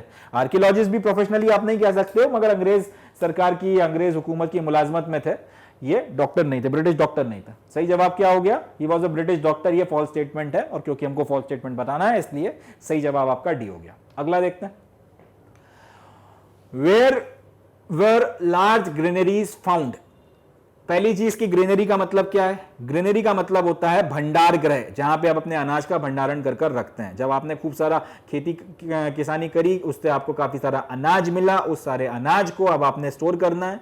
जहां पे आप स्टोर करोगे उसको हिंदी में अपन लोग भंडार गृह बोलते हैं। आज की तारीख में अंग्रेजी में उसके लिए वर्ड इस्तेमाल होता है वेयर हाउस, और एक कॉमन वर्ड जो पहले जिस तरीके के वेयर हाउसेस बनाए जाते थे उसको हम लोग ग्रेनरीज बोलते थे, अभी भी बोलते हैं, मगर पुराने जमाने के जो भंडार गृह हैं उनके लिए ज्यादा कॉमन वर्ड है ग्रेनरीज। तो सवाल ये पूछा गया है कि आपको बड़ी बड़ी ग्रेनरीज कहां पर देखने के लिए मिली हैं, और ऑप्शन दिए गए लोथल और धोलवीरा, कालीबंगन, बनवाली, और चौथा है हड़प्पा एंड मोहनजोदाड़ो। तो सही जवाब क्या हो जाएगा, हड़प्पा एंड मोहनजोदाड़ो। मोहनजोदाड़ो का जो सीटाडेल है उसमें बहुत बड़ी ग्रेनरी आपको देखने को मिली है, और हड़प्पा में आपको 6 ग्रेनरीज देखने को मिली है। इसके बेसिस पर अपन लोग जब डिस्कशन कर रहे थे तब अपन ने यह भी देखा था कि ये एक एविडेंस है इस बात को प्रमाणित करने के लिए कि हड़प्पन जो थे भर भर कर एग्रीकल्चर कर रहे थे और उससे खूब ज्यादा मात्रा में उत्पादन हो रहा था, जिसको जैसे अपन लोग आज की तारीख में बम्पर पैदावार बोलते हैं, लगभग उसी तरीके की कहानी थी। और मजे की बात यह है ऐसे इलाके में इतना अनाज उत्पादन कर रहे थे जहां पर पानी की कमी है, वो सेमी एरिड इलाका है। तो फिर ये एक आश्चर्य की बात आ जाती है कि ऐसे कौन से इनके पास में जो एग्रीकल्चर प्रैक्टिसेस थी कि उसकी मदद से ये ऐसे इलाकों में जो सेमी एरिड है वहां पर इतना ज्यादा उत्पादन कर पा रहे हैं। मगर ये बड़ी ग्रेनरीज वगैरह हड़प्पा और मोहनजोदाड़ो में मिलना प्रमाण है इस बात का कि ये उत्पादन बड़ी मात्रा में करते थे। तो सवाल की लार्ज ग्रेनरीज कहां मिली हैं, सही जवाब हो गया D option, Harappa and Mohenjodaro. Mohenjodaro में एक बहुत बड़ी ग्रेनरी मिली है और हड़प्पा में आपको 6 ग्रेनरीज मिली हैं। चलें जी, अगला देखते हैं। Mohenjodaro is located on the bank of which river. Mohenjodaro जो शहर है वो कौन सी नदी के किनारे बसा हुआ है, सिंध में ये शहर है और सिंधु नदी के किनारे, इंदस नदी के किनारे बसा हुआ है। रवि के किनारे कौन सा शहर बसा हुआ है, रवि के किनारे बसा हुआ है हड़प्पा। तो इसमें ज्यादा कुछ ऐसा नहीं है, ये फैक्ट है, आपको याद रखना पड़ेगा कि मोहनजोदाड़ो जो शहर है, मोहनजोदाड़ो शहर इंदस नदी के किनारे ही बसा हुआ है। इंदस नदी के किसी ट्रिब्यूटरी के किनारे नहीं बसा, और इंदस नदी की एक ट्रिब्यूटरी है रवि जो बाद में जाके इसमें गिर जाती है। रवि के किनारे कौन बसा हुआ है, हड़प्पा। ये आपने को ध्यान रखना, ये सवाल आने के चांसेस हैं। तो सही ऑप्शन हो गया आपका इंदस, ए ऑप्शन। अगला फोटोग्राफ देखिए, आइडेंटिफाई द पिक्चर। ये फोटोग्राफ आपको दी गई है, फोटोग्राफ आपको देखनी है और देखकर इस फोटोग्राफ में जो दिया गया है इस पिक्चर को आइडेंटिफाई करना है। इसके फिर आपको 4 ऑप्शंस दिए गए। पहला है टेराकोटा का बुल, दूसरा है हॉर्स, तीसरा है कॉपर बुल और चौथा है आयरन बुल। बताएं, फोटोग्राफ देख लें पहले अच्छे से, उसके बाद बताइए टेराकोटा का बुल है, आयरन बुल है, कॉपर बुल है या फिर ये घोड़ा है, हॉर्स है। इसका सही जवाब हो जाएगा टेराकोटा का बुल है। फोटोग्राफ्स इसकी भी दिखाई थी, एनसीईआरटी में भी इसकी फोटोग्राफ आपको देखने को मिलती है। टेराकोटा का ये जो बुल है, इसकी जो ये हमको प्रतिकृति मिली है, इसके बेसिस पर ये आर्कियोलॉजिस्ट ने अंदाजा लगाया है कि बुल की अगर आपको आपके इस तरीके की प्रतिकृतियां मिल रही हैं तो इन, और आपको खिलौना गाड़ियां भी देखने को मिल रही हैं, मतलब इनको ऑक्शंस के बारे में भी पता था और उसका इस्तेमाल कर ये हल उसके साथ में जोत कर बाकायदा आपका खेतों में इस्तेमाल किया करते होंगे। ये आर्कियोलॉजिस्ट का अजम्पशन है। अब अगर आपको इसकी शक्ल देखकर नहीं समझ में आ रहा, या फिर अगर आपने इसको पहली बार देखा है और सवाल उठता है कि अब फिर भी आप इस क्वेश्चन को करना चाहते हैं, तो फिर क्या किया जाए? ये तो आप किसी हालत में इसको घोड़ा तो नहीं बोल सकते, तो बी ऑप्शन तो वैसे भी कट जाएगा। अच्छा जी, अब अगर आपने बेसिक नॉलेज भी हड़प्पन सिविलाइजेशन का लिया है तो अपने को पता है कि हड़प्पन्स ने 2 मेटल्स का भर भर के इस्तेमाल किया था। एक था आपका कॉपर, दूसरा था ब्रॉन्ज। और इनकी पूरी की पूरी सभ्यता खत्म होने के बाद में आयरन एज आई है। मतलब इन लोगों को सपने में भी अंदाजा नहीं था कि एक धातु होती है जिसको लोहा बोलते हैं, तो ये आयरन का तो किसी हालत में नहीं हो सकता, तो डी ऑप्शन भी कट गया। अब बचता है टेराकोटा का बुल और दूसरा और एक ऑप्शन बचता है कॉपर का बुल। अब कॉपर के बारे में अगर किसी को बेसिक नॉलेज भी है, कॉपर जब पुराना पड़ता है तो उसके ऊपर हरे कलर की एक हल्की सी परत पड़ जाती है, और बाकी अपन ने कॉपर का दूसरा सामान भी देखा था, और यहां पे ये इस तरीके का दिख रहा है। ये कॉपर तो नहीं हो सकता, ये कॉपर तो नहीं हो सकता, चाहे कुछ हो जाए। अगर इस कॉमन सेंस से आप चलो तो आप ये भी काट सकते हो। एक ही ऑप्शन बचता है टेराकोटा का बुल, ऑप्शन भी यही है। मगर अगर बिल्कुल नॉलेज नहीं है पर थोड़ा सा कॉमन सेंस से अगर आप चलोगे तो ऐसे आप सॉल्व कर सकते हो, और बाकी आपने पढ़ रखा है फिर तो वेल एंड गुड है। सिंपल सा जवाब है, देखते ही आप बता सकते हो terracotta bull is the right answer. चलें जी, तो terracotta bull is the right answer. अगला देखते हैं, where Harappan civilization evidence were not found. अपने को अब यह बताना है कि हड़प्पन सिविलाइजेशन के एविडेंस, सिंधु घाटी सभ्यता के एविडेंस आपको कहां पर नहीं मिले। इनिशियल लेक्चर्स आपने देखे हो तो मैंने बताया था कि ये सिविलाइजेशन का जो अभी तक का ज्योग्राफिकल एक्सटेंट है वो कहां तक है। हम लोगों ने देखा था कि नॉर्थ में ये आपको जम्मू के इलाके तक देखने को मिलता है। अगर आप ईस्ट में चले जाओ तो आज की तारीख में मेरठ तक जो है इसका एक्सटेंट आपको देखने को मिलता है। नीचे आप साउथ में आओ तो आज की तारीख में महाराष्ट्र तक में इसके जो शहर हैं वो खोजे जा चुके हैं, और अगर आप वेस्ट में जाना शुरू करते हो तो अफगानिस्तान तक का जो इलाका है वहां तक आपको इंडस वैली सिविलाइजेशन की जो शहर हैं उनके प्रमाण देखने को मिलते हैं। शोरतुगई जो शहर है वहां इंडस वैली सिविलाइजेशन का शहर है और वो अफगानिस्तान में आपको देखने को मिलता है। तो इतने एक्सटेंट में सिंधु घाटी सभ्यता फिलहाल फैली हुई है, और इसके बाद आपको और शहर मिल जाए ईस्ट वेस्ट नॉर्थ साउथ में तो कहा नहीं जा सकता, मगर फिलहाल जो है इसका ज्योग्राफिकल एक्सटेंट इतना है। अब देखते हैं गुजरात में तो लोथल है, तो वहां तो पोर्ट मिला है, तो यहां तो एविडेंस मिले थे। राजस्थान में कालीबंगन है, यहां पर तो बकायदा आपको जुते हुए खेत के एविडेंसेस मिले थे, तो ये भी जो है सही ऑप्शन नहीं है। महाराष्ट्र, अभी मैंने बताया कि महाराष्ट्र तक में शहर खोजे जा चुके हैं। छत्तीसगढ़ में कोई अभी तक एविडेंस इंडस वैली सिविलाइजेशन का नहीं मिला है कि यहां पर इंडस वैली सिविलाइजेशन के शहर या इस तरीके की कोई चीज मिली हो। तो सही ऑप्शन इस सवाल का कि इनमें से किस जगह पर अभी तक इंडस वैली सिविलाइजेशन के एविडेंस नहीं फाउंड किए गए, उसका सही जवाब क्या हो जाएगा? सही जवाब हो जाएगा छत्तीसगढ़। इसका सही ऑप्शन हो जाएगा डी, कि यहां पर आज तक कोई एविडेंस इस चीज का नहीं मिला है। चलें जी, अगला, Harappan traded with country. Harappan traded with which country? पहला है मेसोपोटामिया, दूसरा है फ्रांस, तीसरा है जर्मनी, चौथा है रशिया। तो जब हड़प्पन सिविलाइजेशन चल रही थी तब इन शहरों का तो कोई अस्तित्व ही नहीं हुआ करता था। फ्रांस, जर्मनी, रशिया ये सब तो एग्जिस्टेंस में ही नहीं थे। एक ही ऑप्शन है मेसोपोटामिया। तो सही जवाब क्या हो जाएगा? Mesopotamia is the right answer, 34th का ए। नेक्स्ट आता है coastal area of Harappan civilisation. Harappan civilization का तटीय इलाका कहां पर है? तट यानी कि जहां से समुद्र वगैरह शुरू होता है, कोस्ट वगैरह। कोस्टल इलाका आपको हड़प्पन सिविलाइजेशन में इनमें से किस जगह पे देखने के लिए मिलता है? ऑप्शंस क्या है? कालीबंगन, मोइनजोदाड़ो, लोथल और बनवाली। कालीबंगन तो राजस्थान में, राजस्थान के जिस इलाके में कालीबंगन बसा है वहां से कोस्ट बहुत दूर पड़ता है, ये नहीं हो सकता। मोइनजोदाड़ो सिंध में इंदस रिवर के किनारे बसा हुआ है, तो ये भी कोस्ट से अच्छा खासा दूर है। तीसरा है लोथल और चौथा है बनवाली। बनवाली हरियाणा में है। कहाँ हरियाणा है और कहाँ आपका कोस्ट का इलाका? बनवाली भी नहीं हो सकता। और जैसे अभी तक के डिस्कशन में भी और जो लेक्चर्स लिए थे उसमें भी 50 बार ये बात बताई है कि लोथल में पोर्ट निकल कर आया है। तो पोर्ट अगर कहीं पर है, पत्तन बंदरगाह अगर कहीं पर है, इसका मतलब ये होता है कि वहां पर कोस्टल इलाका है। तो इसका सही ऑप्शन क्या हो गया?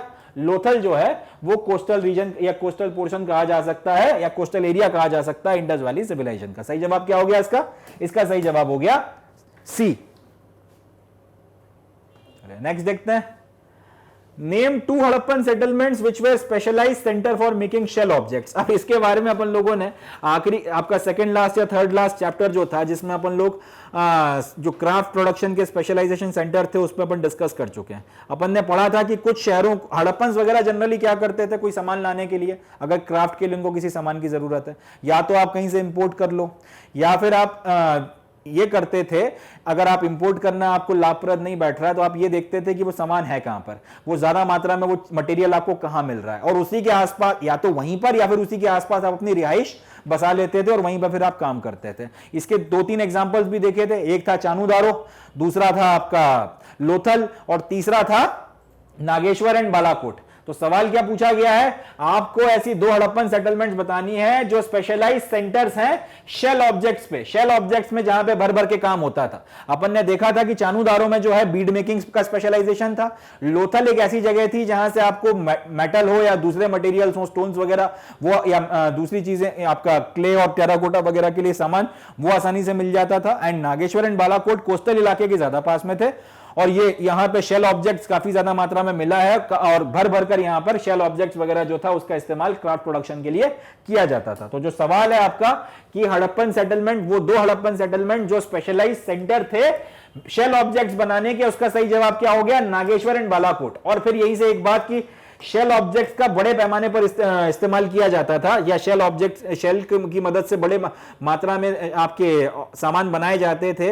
ये कैसे पता चलता है, इस बात से कि 2-2 शहर आपको या 2-2 सेटलमेंट बसाने पड़े जहां पर आप शेल ऑब्जेक्ट्स का स्पेशलाइजेशन कर रहे हैं, शेल ऑब्जेक्ट्स में आप जो है काम वगैरह करवा रहे हैं। तो अगर बहुत ज्यादा काम नहीं होता तो एक शहर बनाना पर्याप्त था, मगर अगर 2-2 शहर बना के शेल ऑब्जेक्ट्स का काम करवाया जा रहा है तो ये एक इंडिकेशन इस बात का भी है कि ये शेल ऑब्जेक्ट्स बहुत बड़ी मात्रा में जो है इस्तेमाल किए जाते थे, और उनके लिए काफी ज्यादा क्राफ्ट का काम शेल की मदद से किया जाता था। तो सही जवाब क्या हो गया, Nageshwar and Balakot are the 2 important centre जहां पे जो स्पेशलाइज करते थे शेल ऑब्जेक्ट्स के क्राफ्ट प्रोडक्शन में। अगला देखते हैं, Which of these sites of Harappan civilization belong to Haryana. अब अपने को यह बताना है कि इनमें से हड़प्पन सिविलाइजेशन की जो ये साइट्स वगैरह मिली हैं, इनमें से कौन सी साइट जो है हरियाणा में आती है। अपने को यह बताना है इनमें से कौन सी साइट जो है हरियाणा में आती है। तो कालीबंगन अभी तक कई बार जिक्र कर चुका हूं राजस्थान में, लोथल कई बार बता चुका हूं कि गुजरात में, शोरतुगई का भी जिक्र आया था अफगानिस्तान में, बचती एक ही साइट है वो है बनवाली। बनवाली जो है ये साइट हरियाणा में आपको देखने के लिए मिलती है। ज्यादा कुछ समझाने के लिए नहीं है, इसको याद रखना पड़ेगा कि बनवाली जो साइट है वो आपकी हरियाणा में। फिर से देख लीजिए, कालीबंगन कहां पर है, राजस्थान, लोथल कहां पर है, गुजरात, बनवाली कहां पर है, हरियाणा, और शोरतुगई कहां पर है आज की तारीख में, अफगानिस्तान में। तो जवाब क्या हो गया सही आपका, Banawali is the right answer. चलिए अब नेक्स्ट क्वेश्चन की तरफ बढ़ते हैं।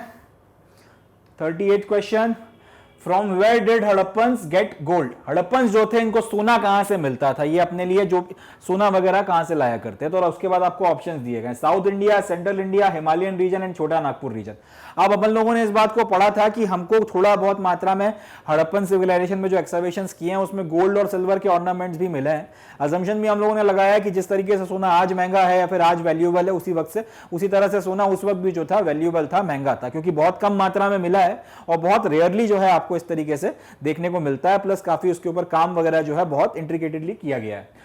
अब सवाल ये पूछा गया है कि हड़प्पन जो है ये अपने लिए गोल्ड की व्यवस्था कहां से करते हैं। लेक्चर्स में हम लोगों ने बातचीत करते वक्त जब हम लोग ये देख रहे थे कि अलग अलग मटेरियल्स ये लोग कहां से लाते हैं, तब हमने देखा था कि हड़प्पन जो थे गोल्ड वगैरह साउथ से लाया करते थे। मोस्ट प्रोबेबली हड़प्पन को जो गोल्ड है वो साउथ से मिलता था, वो साउथ से लाया करते थे। तो south India was the main source for gold for Harappan.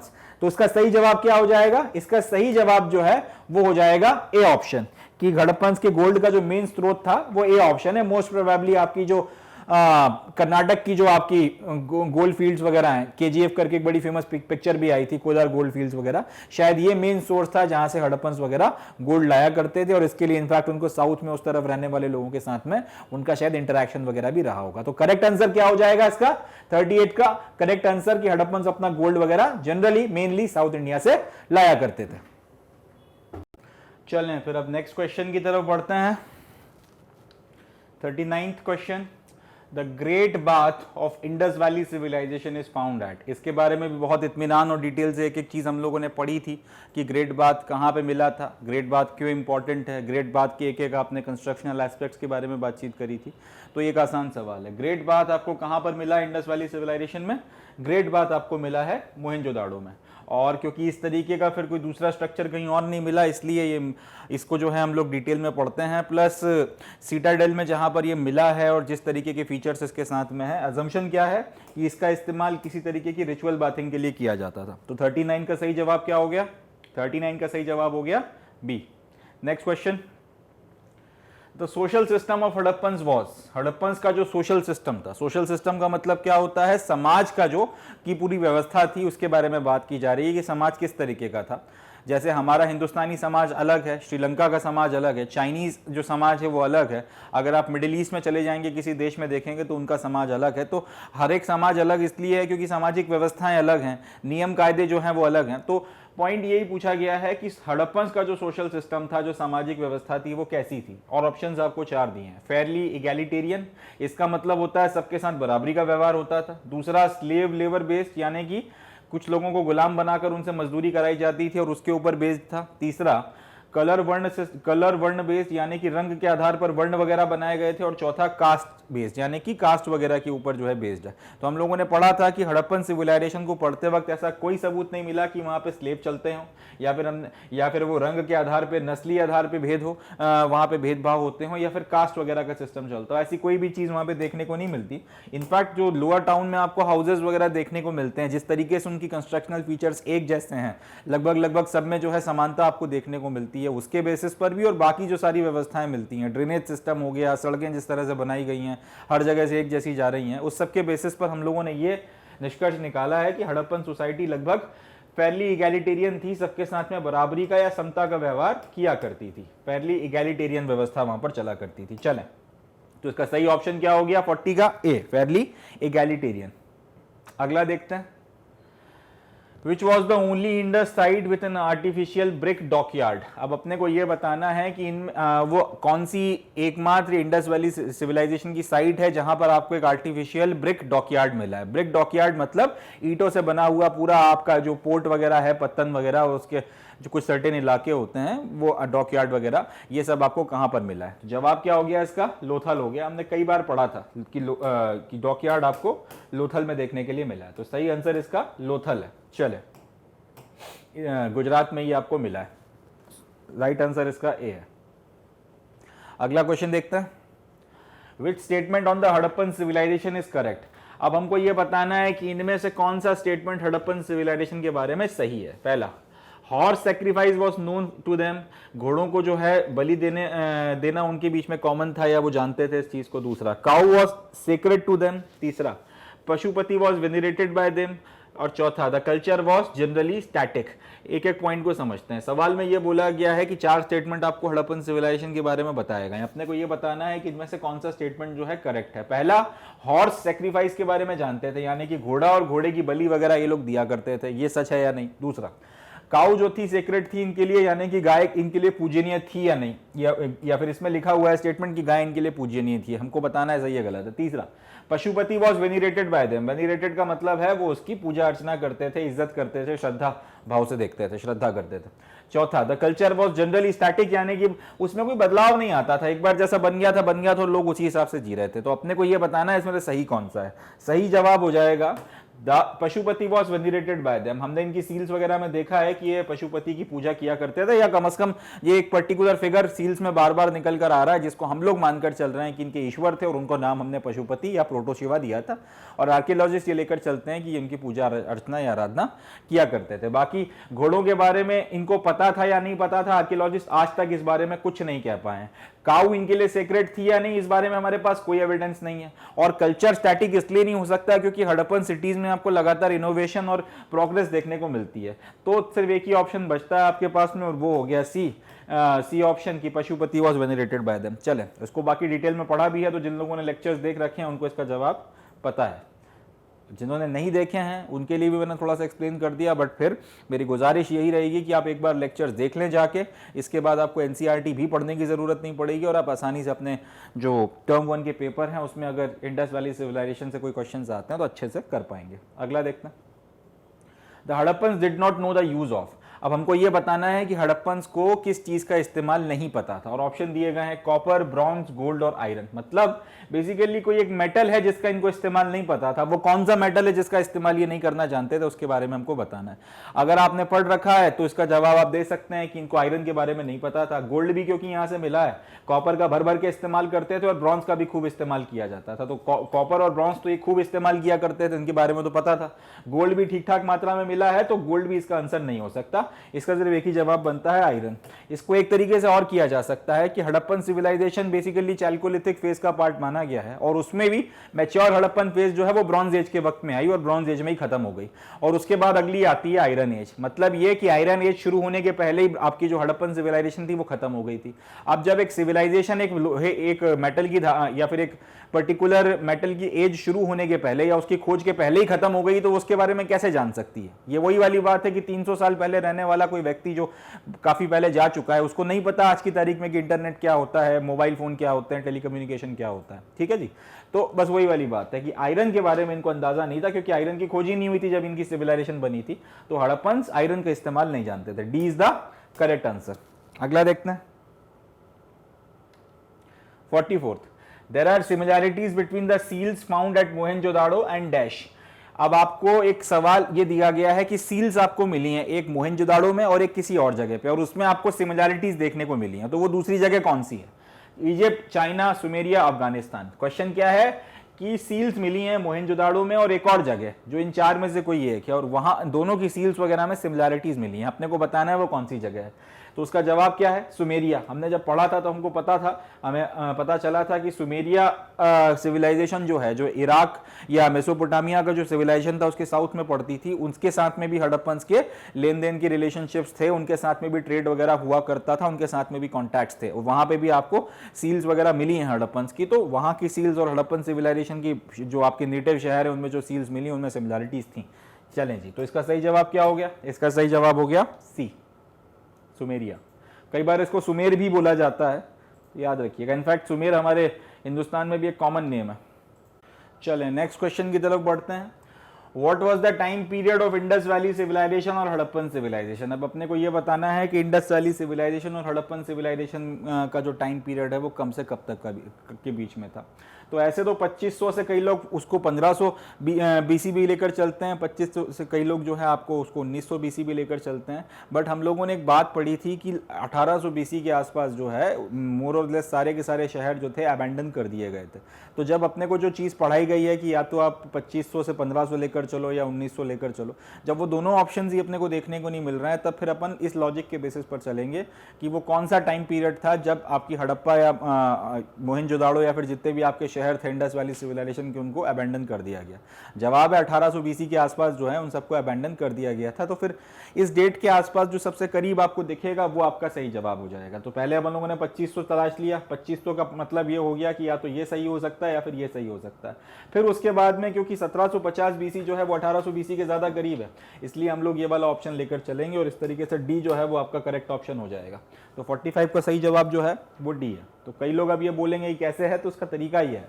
अब जब आपको एक कॉमन डेट बताई गई है कि 2500 से लेकर ये या तो 1500 लेकर चलते हैं या फिर ये 1900 लेकर चलते हैं, अब जब दोनों ही तारीखें नहीं है इसका मतलब ये हुआ कि अपने को कुछ और करना पड़ेगा।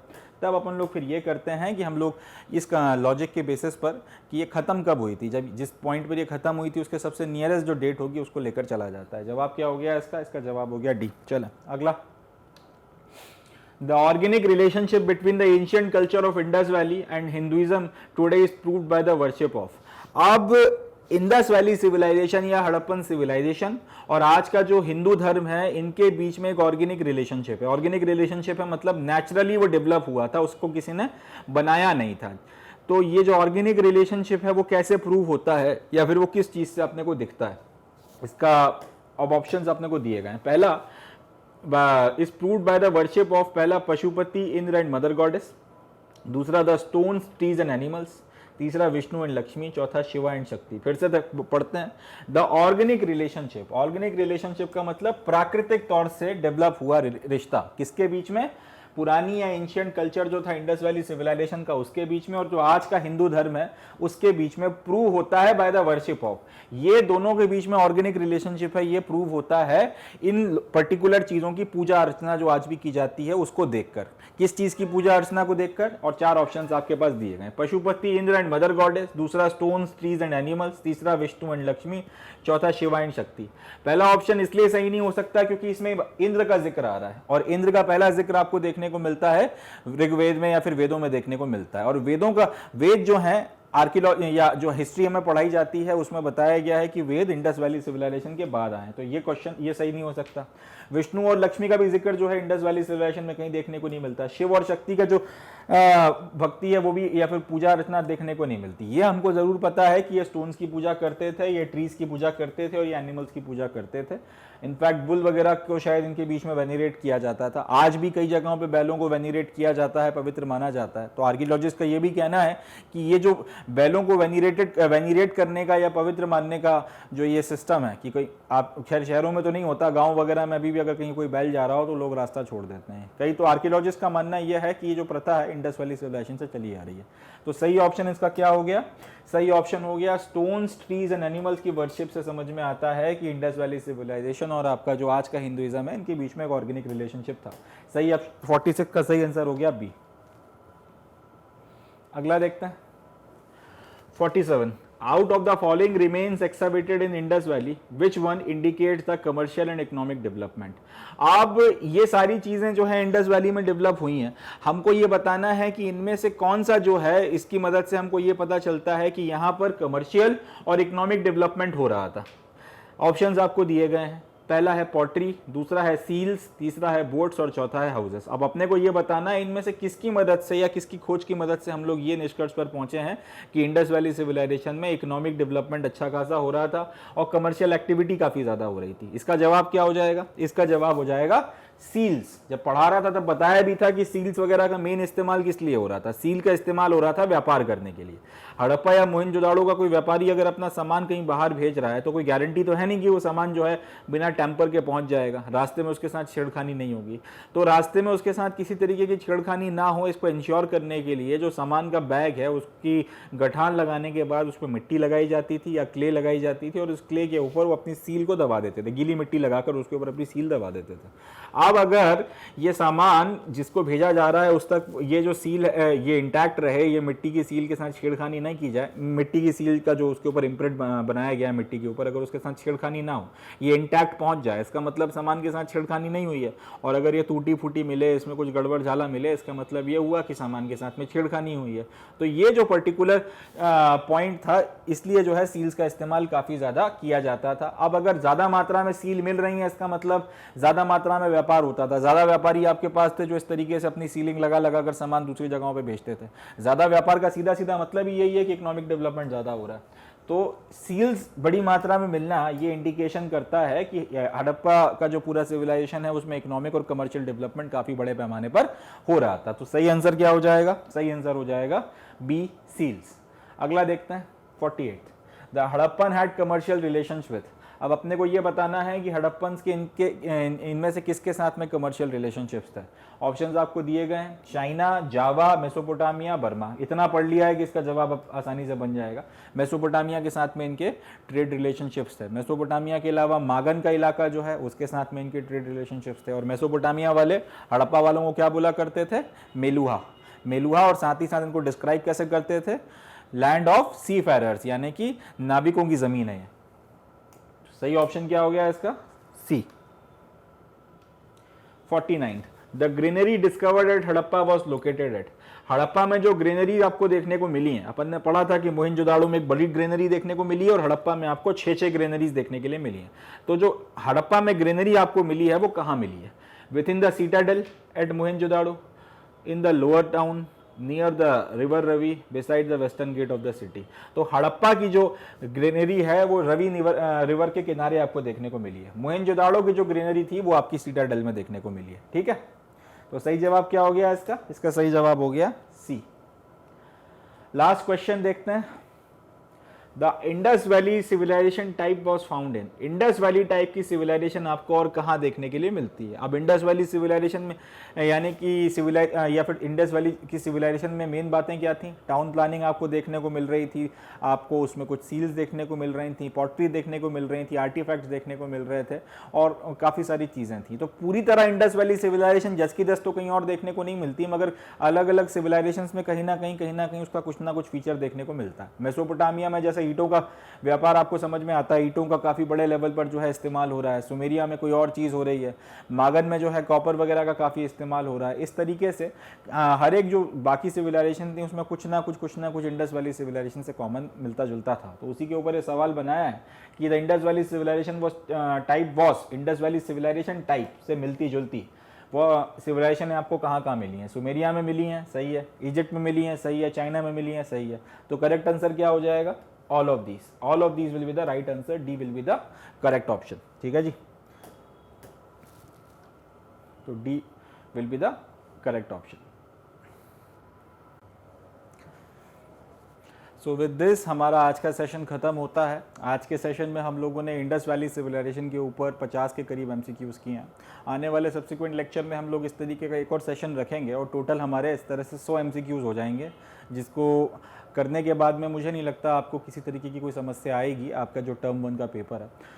एंड इसी के साथ में कई सारे बच्चे ये कमेंट कर रहे हैं कि सर प्लेलिस्ट बना दीजिए, वीडियोस ढूंढने में काफ़ी मुश्किल आती है। तो प्लेलिस्ट वगैरह जो है यूट्यूब पे बना दी गई है, बट फिर भी यूट्यूब पे आपका वीडियो ढूंढना थोड़ा सा लेबोरियस काम है। तो इसका एक छोटा सा सोल्यूशन है। इसका सोल्यूशन ये है कि आप लोग मैग्नेट ब्रेन्स की वेबसाइट पर जाइए।